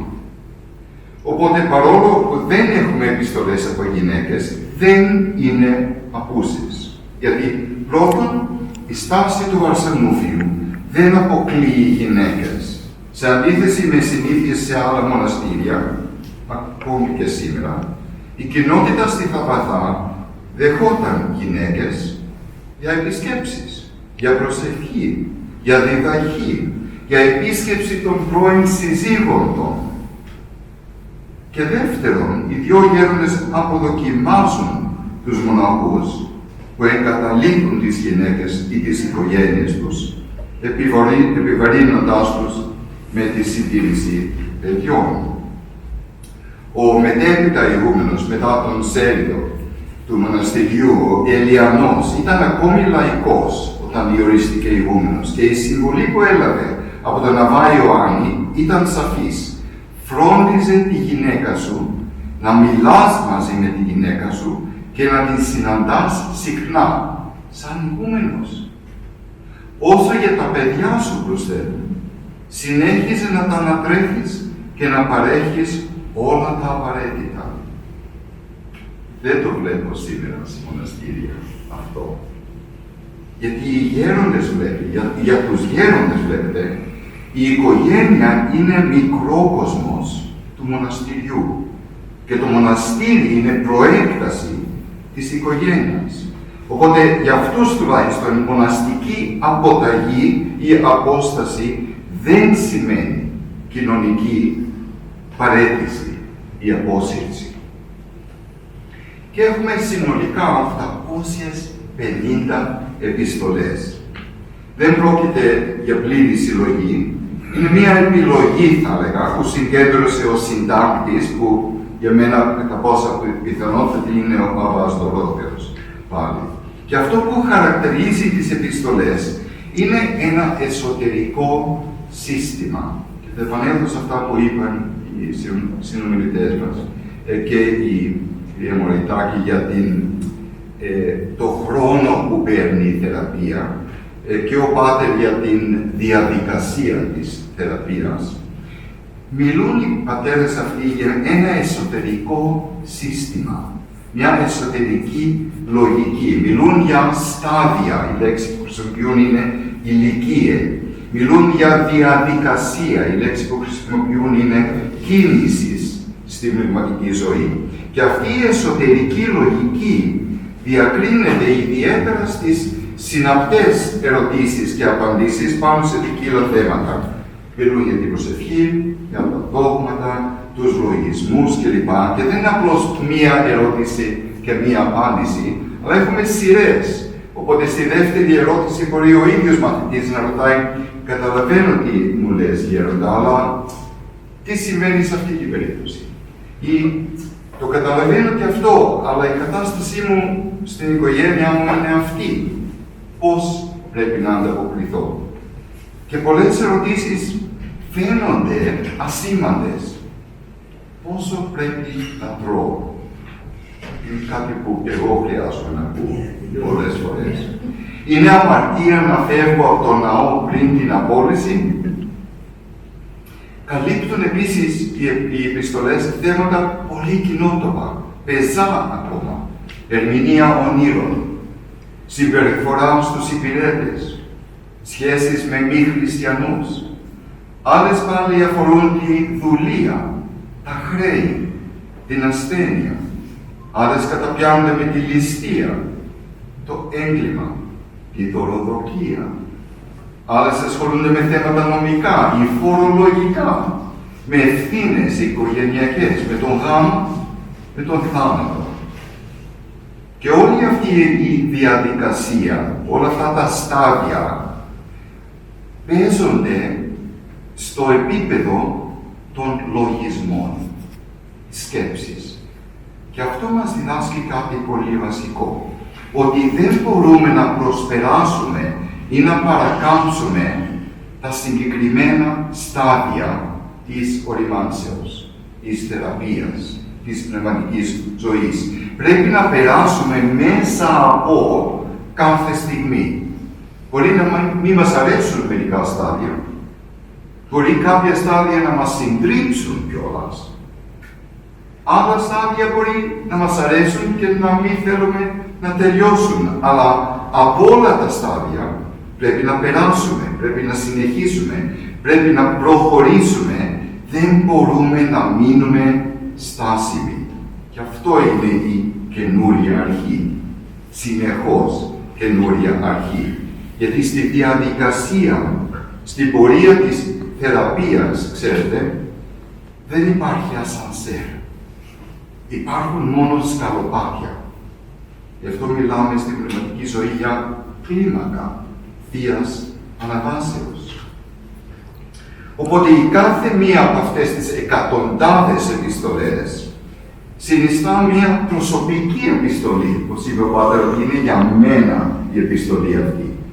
Είναι προσωπική επιστολή σε κάποιον επισκέπτη ή σε κάποιον σημερινό αναγνώστη, που ίσως περνάει μια δύσκολη στιγμή, περνάει μια δύσκολη εβδομάδα ή βρίσκεται συνεχώς κάτω από συννεφιά ή στη ζωή του βρέχει συνεχώς ή νιώθει αόρατος στην καθημερινή ζωή μέσα στα πλήθη, ή έχει χάσει το μπουσουλά ή κατηγορεί τον εαυτό του για όσα πάνε στραβά. Και η αλήθεια είναι ότι μερικές φορές το μόνο που χρειαζόμαστε είναι κάποιον να μας ακούσει. Κάποιον να μας θυμίσει πως όλα αυτά που συμβαίνουν στην ζωή μας είναι ok. Είναι πραγματικά. Δεν είναι φαντασία μας. Όταν πονάμε, υπάρχει λόγος που πονάμε. Σε καταλαβαίνω. Κάποιον να μας κοιτάξει κατάματα και να ψιθυρίσει υπάρχεις. Και οι γέροντες προσφέρουν ένα πολύ απλό, πολύ απτό λόγο, ότι καλύτερα πράγματα έρχονται. Υπενθυμίζουν κάθε επισκέπτη και κάθε αναγνώστη ότι έχει δύναμη, αυτό που έλεγε πάλι ο Πάτερ, έχει δυνατότητες. Είναι σαν να λέγουν ότι δεν είσαι μία σταγόνα σε ένα μεγάλο ωκεανό, είσαι ολόκληρος ο ωκεανός μέσα σε μία σταγόνα. Ορίστε κάτι που θα έπρεπε να ακούμε πιο συχνά στην Εκκλησία, στην εξομολόγηση. Σταμάτα να είσαι τόσο σκληρός στον εαυτό σου. Είσαι μια χαρά. Είσαι πολύ καλύτερα από ό,τι νομίζεις. Άντεξες, επιβίωσες εκεί που δεν πίστευες ότι θα μπορούσες. Δεν πειράζει αν κάποτε νιώθεις χαμένος ή παραλυμμένος. Έχεις οριμάσει. Έχεις οριμάσει με τρόπους που δεν φαντάζεσαι, που δεν βλέπεις. Έτσι λοιπόν κάποτε οι Αββάδες είναι γεμάτοι έμπνευση και αισιοδοξία.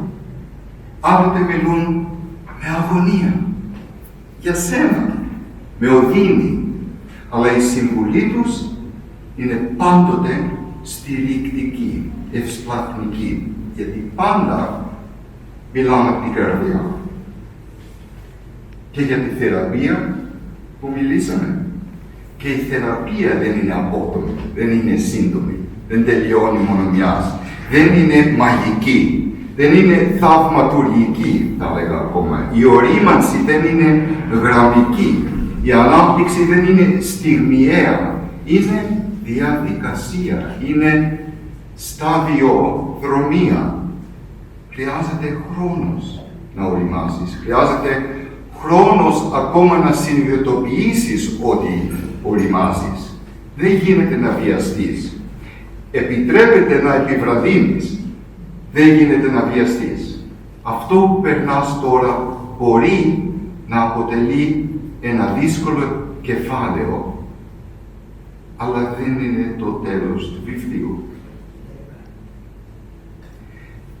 Και ίσως το πιο για μένα χαρακτηριστικό, εντυπωσιακό, συγκλονιστικό χαρακτηριστικό των επιστελών είναι ο συναρπαστικός αυθορμητισμός, το καταπληκτικό χιούμορ των Αγίων. Γιατί και η ευθυμία, ξέρετε, είναι άρρηκτα συνδεδεμένη με την ταπείνωση. Οι γέροντες δεν παίρνουν τον εαυτό τους στα σοβαρά.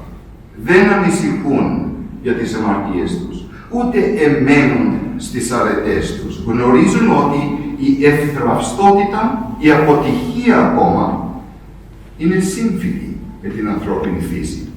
Ακούστε μερικά παραδείγματα από πολλά.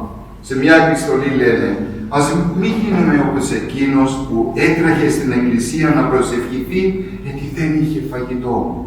Και στον δρόμο συναντά κάποιον που του λέει, έλα να φάμε μαζί. Και απαντάει, δεν μπορώ, γιατί πάω στον ναό να προσευχηθώ για φαγητό. Ένας άλλος μοναχός αναρωτιέται αν υποφέρει από πειρασμό. Μου αρέσει πολύ αυτή η επιστολή. Μόλις αρχίζω να προσεύχομαι, λέει, αισθάνομαι ένα κρύο ρίγο στην πλάτη μου. Και αυτό σημαίνει κάθε βράδυ, μόλις αρχίζω την προσευχή μου. Μήπως είναι δαιμονικό. Ο Αρσενόφιος, γιατί έτσι κάνουμε, ο Αρσενόφιος απαντά συνήθως στα πιο θεωρητικά, ο Ιωάννης στα πιο πρακτικά. Ο Αρσενόφιος δεν αντέχει τέτοιες ερωτήσεις και του λέει, πήγαινε ρώτηση στον άλλο γέροντα. Η επόμενη επιστολή είναι ακριβώς η ίδια. Ο απευθυνόμενοι στον Ιωάννη. Ρωτάει λοιπόν τον άλλο γέροντα το ίδιο. Μήπως είναι δαιμονικό? Μόλις αρχίζω να προσεύχομαι, ένα κρύο ρίγος σε όλο το σώμα. Και απαντάει ο Ιωάννης, κοίταξε μήπως η πόρτα σου δεν είναι καλά. Πας και παίρνει το ρεύμα.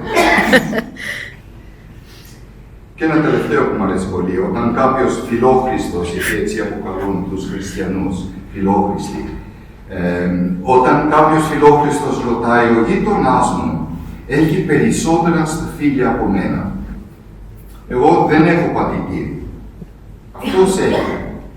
Τα σταφύλια που έχω εγώ πριν λιγότερα, μπορούσα να χρησιμοποιήσω το πατητήρι του γείτονά μου, θα έβγαζα περισσότερα λεφτά. Αλλά ο γείτονάς μου είναι Εβραίος. Μπορώ να χρησιμοποιήσω το πατητήρι του. Είναι λίγο διαφορετικές ερωτήσεις, αλλά παρόμοιες ακούμε σήμερα.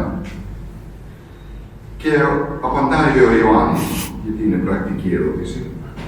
Βγες στο χωράφι σου μια μέρα που βρέχει πολύ, σαν χθες το βράδυ. Αν βρέχει μονάχα στο δικό σου χωράφι και όχι στο γείτονα, μην χρησιμοποιήσεις το πατητήρι του. Αλλά αν βρέχει και στους δύο, εντάξει, χρησιμοποίησέ το. Και συνεχίζει, γιατί ο Θεός βρέχει στους δικαίους και στους αδίκους κλπ. Και μιλάμε για θαύματα. Ενώ πολλοί βίοι των Αγίων βρίθουν από ιστορίες με θαύματα, η θαυματουργία σχεδόν απουσιάζει από την αλληλογραφία των δύο γερόντων. Και πάλι είναι κάτι που σήμερα με ενοχλεί, ότι πρέπει να βρίσκουμε, να αναζητούμε τη θαυματουργία σε οποιοδήποτε Άγιο, σε οποιοδήποτε γέροντα. Δεν συναντάμε στους Αγίους αυτούς ούτε κάποιο φόβο του υπερφυσικού, ούτε οποιαδήποτε αιμονή σε δυσιδαιμονίες. Οι Αβάδες είναι ρεαλιστές, θα λέγα. Είναι προσγειωμένοι. Μπορεί να κατέχουν μερικά χαρίσματα της προόρασης, των δακρύων, της διακρίσεως, αλλά τα εντυπωσιακά θαύματα, τα εξαιρετικά χαρίσματα, δεν είναι τα πιο γνωστά, τα πιο ελκυστικά χαρακτηριστικά τους. Είναι πολύ λιγότερο θεαματικοί. Είναι πολύ συνηθισμένοι. Και αυτή πάλι η προσγειωμένη πνευματικότητά τους αποκαλύπτει μια άλλη αλήθεια. Ότι από κάποια πράγματα δεν θα θεραπευτούμε. Και αυτό δεν σημαίνει αποτυχία. Αυτό δεν σημαίνει πως είμαστε σπασμένοι, αποτυχημένοι. Κάποτε ο πόνος παραμένει. Κάποιες εμπειρίες θα αφήσουν σημάδια. Θεραπεία δεν σημαίνει ότι ξαφνικά ξεχνάς, αλλά ότι χτίζεις μία καινούρια ζωή, ενώ ταυτόχρονα κουβαλάς παλιές πληγές. Οι θεολόγοι θα λέγαμε ότι ο Θεός δεν στέλνει τον πόνο, γιατί δεν είναι σαδιστής πατέρας. Εγώ θα τονούσα και πιο πέρα να πάω ακόμα. Θα έλεγα ότι ο Θεός δεν είναι αυτός που αφαιρεί τον πόνο καν. Τουλάχιστον όχι θαυματουργικά, όχι μαγικά. Γιατί δεν είναι μαέστρος ορχήστρας. Αυτό που νομίζω ότι κάνει ο Θεός, κατά την ταπεινή μου γνώμη, είναι ότι μας βρίσκει στον πόνο. Μας βρίσκει στο πιο σωστό σημείο και μας συνοδεύει χέρι-χέρι μέσα από τον πόνο. Όλοι μας περνάμε δυσκολίες. Όλοι μας περνάμε δοκιμασίες που ακόμα μας συντρίβουν. Ώρες σκοτεινές που μας κάνουν να αμφιβάλλουμε. Να αμφιβάλλουμε για την ταυτότητά μας, τη φωνή μας, για το αν αξίζουμε, αν έχουμε κάτι να προσφέρουμε, ακόμη και αν μπορούμε να το αφήσουμε. Όμως όσα περνάμε, όσα περάσαμε, όσα πάθαμε, δεν ισοδυναμούν με αυτό που είμαστε. Δεν είμαστε ο πόνος. Δεν είμαστε η προδοσία. Δεν είμαστε οι πληγές μας. Δεν είμαστε οι ατέλειες μας. Είμαστε αυτοί που περάσαμε μέσα από τη φωτιά και δεν καταστραφήκαμε. Μεγάλο γεγονός αυτό. Μεγάλο θαύμα αυτό. Είμαστε αυτοί που ο Θεός διατήρησε όρθιους μέσα από όλες τις δυσκολίες. Είμαστε αυτοί που ξυπνάμε κάθε μέρα και θα έπρεπε να ευχαριστούμε κάθε μέρα, επιλέγοντας την Ανάσταση μέσα από την θνητότητα, την ελπίδα μέσα από την απόγνωση και το φως μέσα από το σκοτάδι. Γιατί, και επαναλαμβάνω, η θεραπεία δεν σβήνει το παρελθόν. Δεν ακυρώνει τον πόνο, τον μεταμορφώνει, του δίνει νόημα. Γι' αυτό και οι γέροντες δεν δίνουν συμβουλές έτσι στο πόδι. Δεν δίνουν συμβουλές κατά πέτηση. Δεν δίνουν συμβουλές γιατί αυτό περιμένει ο κόσμος από αυτούς. Δεν επεμβαίνουν όταν δεν αρμόζει. Σιγούν, λένε καμιά φορά, δεν έχουν την απάντηση. Άκου το αυτό σήμερα, στην εξομολόγηση και στη συμβολή πνευματικών. Δεν παρέχουν συστάσεις στο πόδι. Μερικές φορές οι άνθρωποι δεν θέλουν συμβουλές. Όταν κάποιος πνίγεται, δεν είναι η ώρα να του μάθεις πώς να κολυμπάει. Δεν καλείσαι να εξηγείς πώς βρέθηκε στο νερό. Περιμένει απλώς να απλώσεις το χέρι. Μπορεί αργότερα να τον διδάξεις πώς να επιπλέει, όταν βρίσκεται όμως στην ξηρά. Όταν χαραπαλεύει, χρειάζεται συμπόνια, όχι διόρθωση. Και ίσως, πρέπει να το θυμόμαστε αυτό, η αγάπη σου, η αγάπη μας, ίσως είναι και το μόνο πράγμα που χρειάζεται ο άλλος, που θα σώσει τον άλλο. Και εδώ εμφανίζεται η σημασία της συμβουλευτικής, της ελευθερίας, που μιλήσαμε νωρίτερα, που θα έλεγα είναι το επίκεντρο της συμβουλευτικής των αδάτων αυτών. Η συμβουλευτική τους δεν είναι προσχεδιασμένη. Η κανονιστική είναι περιστασιακή, είναι προπάντων τρυφερή. Μάλιστα, αναλαμβάνουν καμιά φορά ευθύνη οι γέροντες για τις αμαρτίες των άλλων. Νιώθουν συνυπεύθυνοι για τις πτώσεις των άλλων. Πόσο συνυπεύθυνοι νιώθουμε εμείς για αυτούς που βλέπουμε στον δρόμο, για αυτούς που οι οικογένειες τους έχουν σπάσει. Ο Τολστόι λέει, αν νιώθεις πόνο, είσαι άνθρωπος. Αν νιώθεις τον πόνο άλλων, είσαι Άγιος. Επιπλέον οι Άγιοι αυτοί ούτε αναλαμβάνουν, ούτε προσποιούνται πνευματικούς ρόλους. Ο Βαρσανούφιος τονίζει τα λόγια του. Δεν υπάρχει κανόνας.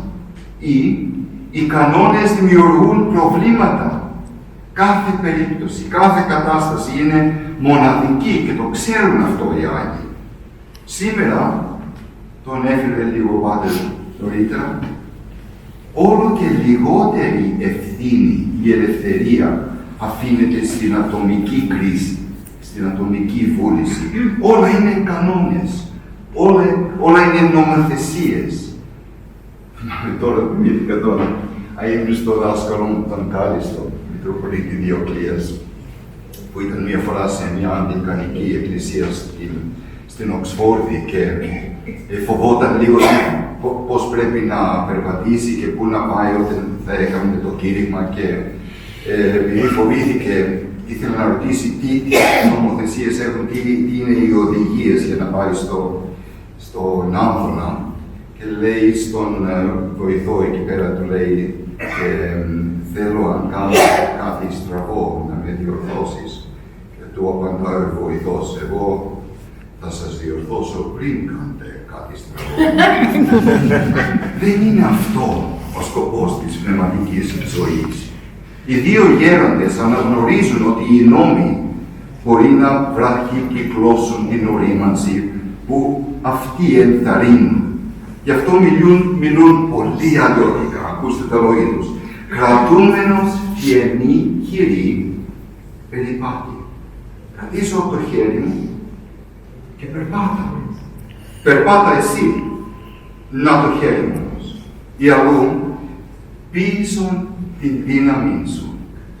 Πού το πούμε αυτό σήμερα σαν συμβουλή εξομιλητική? Κάνε αυτό που μπορείς. Αλλού, χρία και της συνεργίας σου ο λίγον. Κάνε και κάτι εσύ, επιτέλους. Αλλά εντελώς άλλη νοοτροπία. Επιτρέπουν αυτονομία. Επιτρέπουν ακόμη και διαφωνία. Αυτό που λέει ο κ. Πάπερ και η κυρία Μαργαριτάκη. Ζήτησε τη δεύτερη γνώμη. Το κάνουμε για την ιατρική και τι να το κάνουμε στην εξομολόγηση. Το κατάλαβα. Ένας είναι ο λόγος. Αφήνουν περιθώριο οι γέροντες αυτοί για συζήτηση, ακόμη και για αμφισβήτηση. Και το πιο εκπληκτικό για μένα, το πιο πρωτότυπο που πουθενά στην παράδοση δεν το έχω δει, μακάρι να το είχαμε περισσότερο, είναι το τρίγωνο αυτό, η τρίπτυχη δομή της συμβουλευτικής τους. Οι δύο γέροντες και ο μαθητής που τους επισκέπτεται. Είναι τρίγωνο. Η πνευματική καθοδήγηση δεν είναι μονόδρομος, δεν είναι μονοπόλιο, είναι διάλογος, είναι συζήτηση, όπου συνεισφέρουν και ο δάσκαλος και ο μαθητής. Αυτό είναι πρωτοφανές για μένα, σε όλη την παράδοσή μας. Και αυτό για μένα επίσης είναι η ασφαλιστική βαλβίδα που ναι, δικλείδα. Έτσι λέγεται όταν είναι στο... δικλείδα. Η ασφαλιστική valve στα αγγλικά. Δικλείδα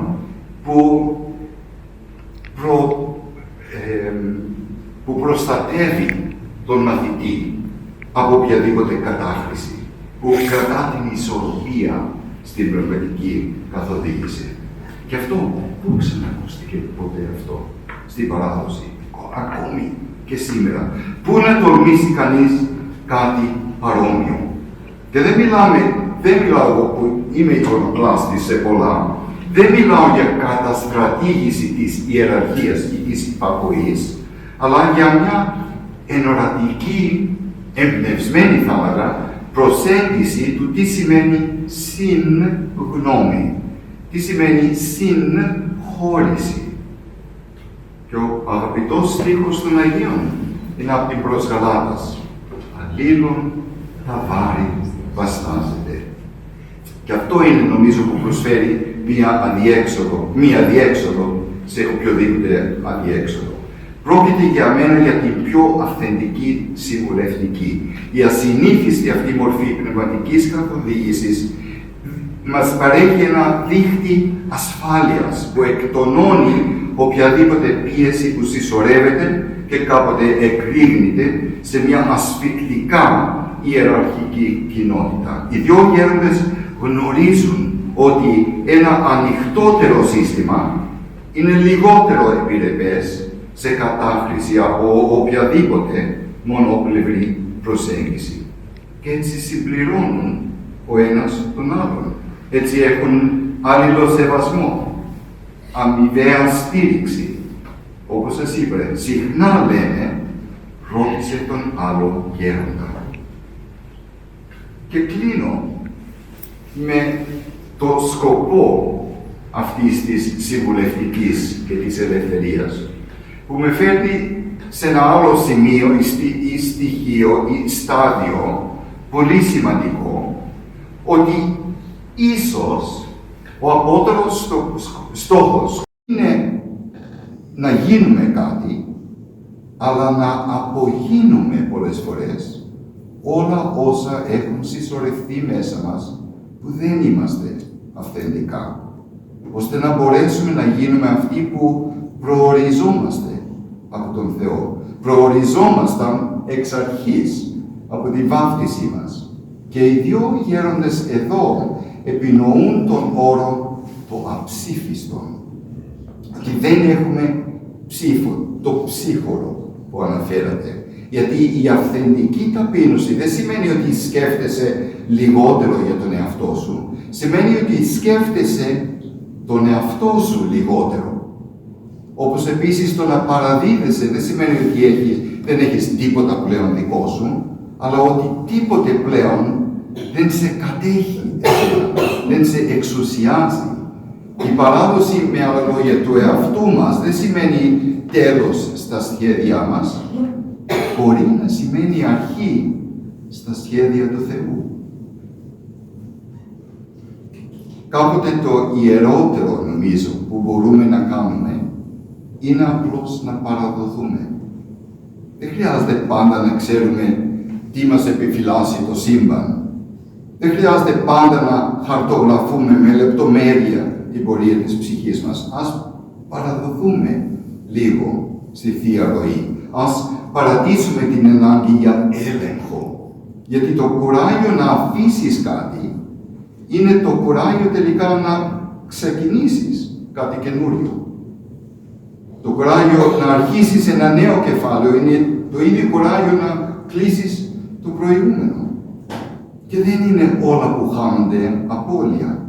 Κάποια πράγματα είναι νέα ευκαιρία, μια άλλη έκφραση ελευθερίας. Και δεν μπορείς να πιάσεις, να καταπιαστείς με το μέλλον αν τα χέρια σου είναι γεμάτα από το παρελθόν. Όχι γιατί το παρελθόν δεν έχει σημασία, αλλά γιατί εσύ έχεις περισσότερη σημασία. Και αυτό που βρίσκεται μπροστά σου, μπροστά μας, είναι πολύ πιο σημαντικό, πολύ πιο ουσιαστικό από ό,τι φανταζόμαστε. Νομίζω εκεί θα το αφήσω, για να έχουμε λίγο χρόνο για ερωτήσεις και σας είμαι ευγνώμων για την επόμενη σας. Ευχαριστούμε πολύ τον πατέρα Ιωάννη. Ήταν αρκετά διαισθητικός σε αυτό που μας είπε. Απλώς σκέφτηκα, παιδί μου, έρχεται το Κάρι στο Βουέαρ, ότι μάλλον είστε μίσος μαθητής του, γιατί εκείνος ασχολήθηκε και μας έδωσε μία νέα θέαση της φιλοκαλίας. Και τώρα εσείς έρχεστε να μας δώσετε μία νέα, θα λέγαμε, θέαση της φιλοκαλίας που είναι πιο πίσω λίγο από εκείνη που εκείνος μελετούσε, αλλά είναι το ίδιο πράγμα στην πραγματικότητα. Είναι και ο πρώτος που δίδαξε για τον Πρασινούφιο και τον Ιωάννη. Ακριβώς. Και εσείς συνεχίζετε και αυτό είναι επίσης πολύ ωραίο. Ο δάσκαλος και μαθητής, και αυτό είναι πολύ καλό ως εμπειρία ζωής. Λοιπόν, Πάτερ Αντώνη, αν έχουμε κάποιες ερωτήσεις. Εσείς. Μπορούμε και ερωτήσεις γραπτές.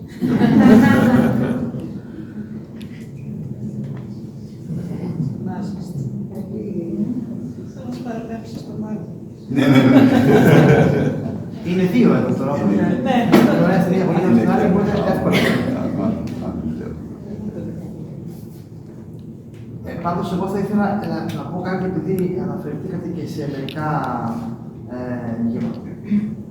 περιστατικά από τις επιστολές και πολλά από αυτά που λένε οι πατέρες οι γέροντες και οι πατέρες της Εκκλησίας κτλ. Είναι ακριβώς το Ευαγγέλιο. Δηλαδή, βλέπω παντού τσιτάτα του Αγίου Πορφυρίου, του Αγίου Παϊσίου, που ουσιαστικά λένε το Ευαγγέλιο. Αλλά λένε το υπόψη του Παϊσίου. Δεν είπε κάτι λιγότερο. Είναι το Ευαγγέλιο. Είναι δηλαδή μια φράση του Χριστού, η οποία την έχει αποδώσει ο Άγιος στα νέα ελληνικά, είναι τον δικό του τρόπο. Αυτό το ξεχνάμε λίγο, γιατί δεν το είπε ο Άγιος Πορφύριος, ούτε ο Άγιος Παΐσιος. Το είπε ούτε καλά ο Άγιος Βαρσανούφιος, το είπε το Ευαγγέλιο, το οποίο λίγο το έχουμε αφήσει στην άκρη και έχει ένα ενδιαφέρον ότι οι παλιοί ασκητές συνεχώς διάβασαν το Ευαγγέλιο, γιατί η συνεχής ανάγνωση του Ευαγγελίου ήταν και ένα διαπώνημα αυτό, μπορούσε να τους φωτίσει και μόνοι τους να αποκτήσουν τη διάκριση σιγά σιγά για το τι θα κάνουν και τι θα αποφασίσουν στη ζωή τους. Θυμάμαι ότι όταν πρωτοδίδασκα στη Θεολογική Σχολή της Βοστόνης, αλλά και στην Σχολή του Αποστόλου Ανδρέα στην Αυστραλία, τώρα διδάσκω λιγότερο και ασχολούμαι με άλλες σχολήσεις. Πάντα έβαζα από τα πρώτα γραπτά που ήθελα να κάνουν οι φοιτητές, ήταν να μου γράψουν μια έκθεση για το ποιος είναι ο σκοπός της πνευματικής ζωής, ποιος είναι ο σκοπός της ζωής. Και τους έδινα μια ολόκληρη σελίδα με όρους που που δεν μπορούσαν να χρησιμοποιήσουν στο γραπτό τους. Δεν μπορούσαν να πούν θεώση, δεν μπορούσαν να πούν ουσία και ενέργειες, δεν μπορούσαν το ένα το άλλο. Μόνο από το Ευαγγέλιο. Και μου έκανε πάντα εντύπωση πόσο δυσκολεύονταν από το Ευαγγέλιο να πούν τι είναι ο σκοπός της πνευματικής ζωής. Αλλά βασικά αυτό είναι. Ακριβώς. Μα κοιτάξτε, τώρα αυτό που κάνω, από δεν πειράζει κανένα. Ό,τι δεν θα προσπαθήσω. Από όλες τις ομολογίες, η Ορθόδοξη είναι η λιγότερη σχετική με τη Βίβλο. Ναι. Αυτό είναι τελείως αντίθετο, γιατί άμα δει κανείς τα κείμενα των πατέρων, έχουν από κάτω που οι σύγχρονοι έχουν βρει τα κείμενα, έχουν κάνει ταυτοποίηση, δηλαδή βλέποντας κάτι που θυμίσει, ο επιμελητής έχει γράψει από ποιο χωρίο είναι και βλέπει κανένας από πόσα χωρία είναι. Και η σύγχρονη, ο Άγιος Αΐσος που αναφέραμε, έχει από κάτω που βρίσκεται το χωρίο που χρησιμοποιεί. Αλλά είναι άγνωστη γη για όλους τους υπολείπους. Παρά το γεγονός να πω ότι υποτίθεται ότι ακούμε δύο βιβλικά κείμενα καινοδιαθηκικά στη Θεία Λειτουργία. Έτσι. Ο τρόπος όμως που τα ακούμε και ο τρόπος που αναλύονται ουσιαστικά λειτουργούν σαν καλύτερα. Δεν βοηθάνε να αναλυθούν και νομίζω ότι πολλές φορές ούτε καν και σαν διακόνημα δεν το αναφέρω. Δεν λέω κανόνα. Διακόνημα, δεν λέω άλλος τι να κάνω για να προσευχηθώ, διάβαζω τους ψαλμούς. Δεν λέω γιατί να κάνεις εκείνο. Δεν θέλω να μπει σε σύγκριση. Από πού θα μπορούσε να ξεκινήσει κανείς. Οι ψαλμοί. Ή το ίδιο το Ευαγγέλιο. Οι πιο πολλοί πάνε όταν πιάσουν στα χέρια τους την Καινή Διαθήκη ειδικά, πάνε κατευθείαν στο τέλος. Πρέπει να γιατί μας υπάρχουν πολλά προηγούμενα που μπορεί κανείς να δει και πολύ διαφωτιστικά σε σχέση με το τέλος. Δεν καταλάβει το τέλος. Αλλά τέλος πάντων είναι αυτό νομίζω μια εχμαλωσία που έχουμε και δεν μπορούμε να πούμε εύκολα από αυτή. Δηλαδή, δεν λέω ότι δεν πρέπει να αγαπάμε τα συναξάρια, φυσικά και πρέπει. Αλλά δεν μπορεί να είναι στην πρωτοκαθεδρία. Πρέπει να είναι στη θέση τους, εκεί που είναι.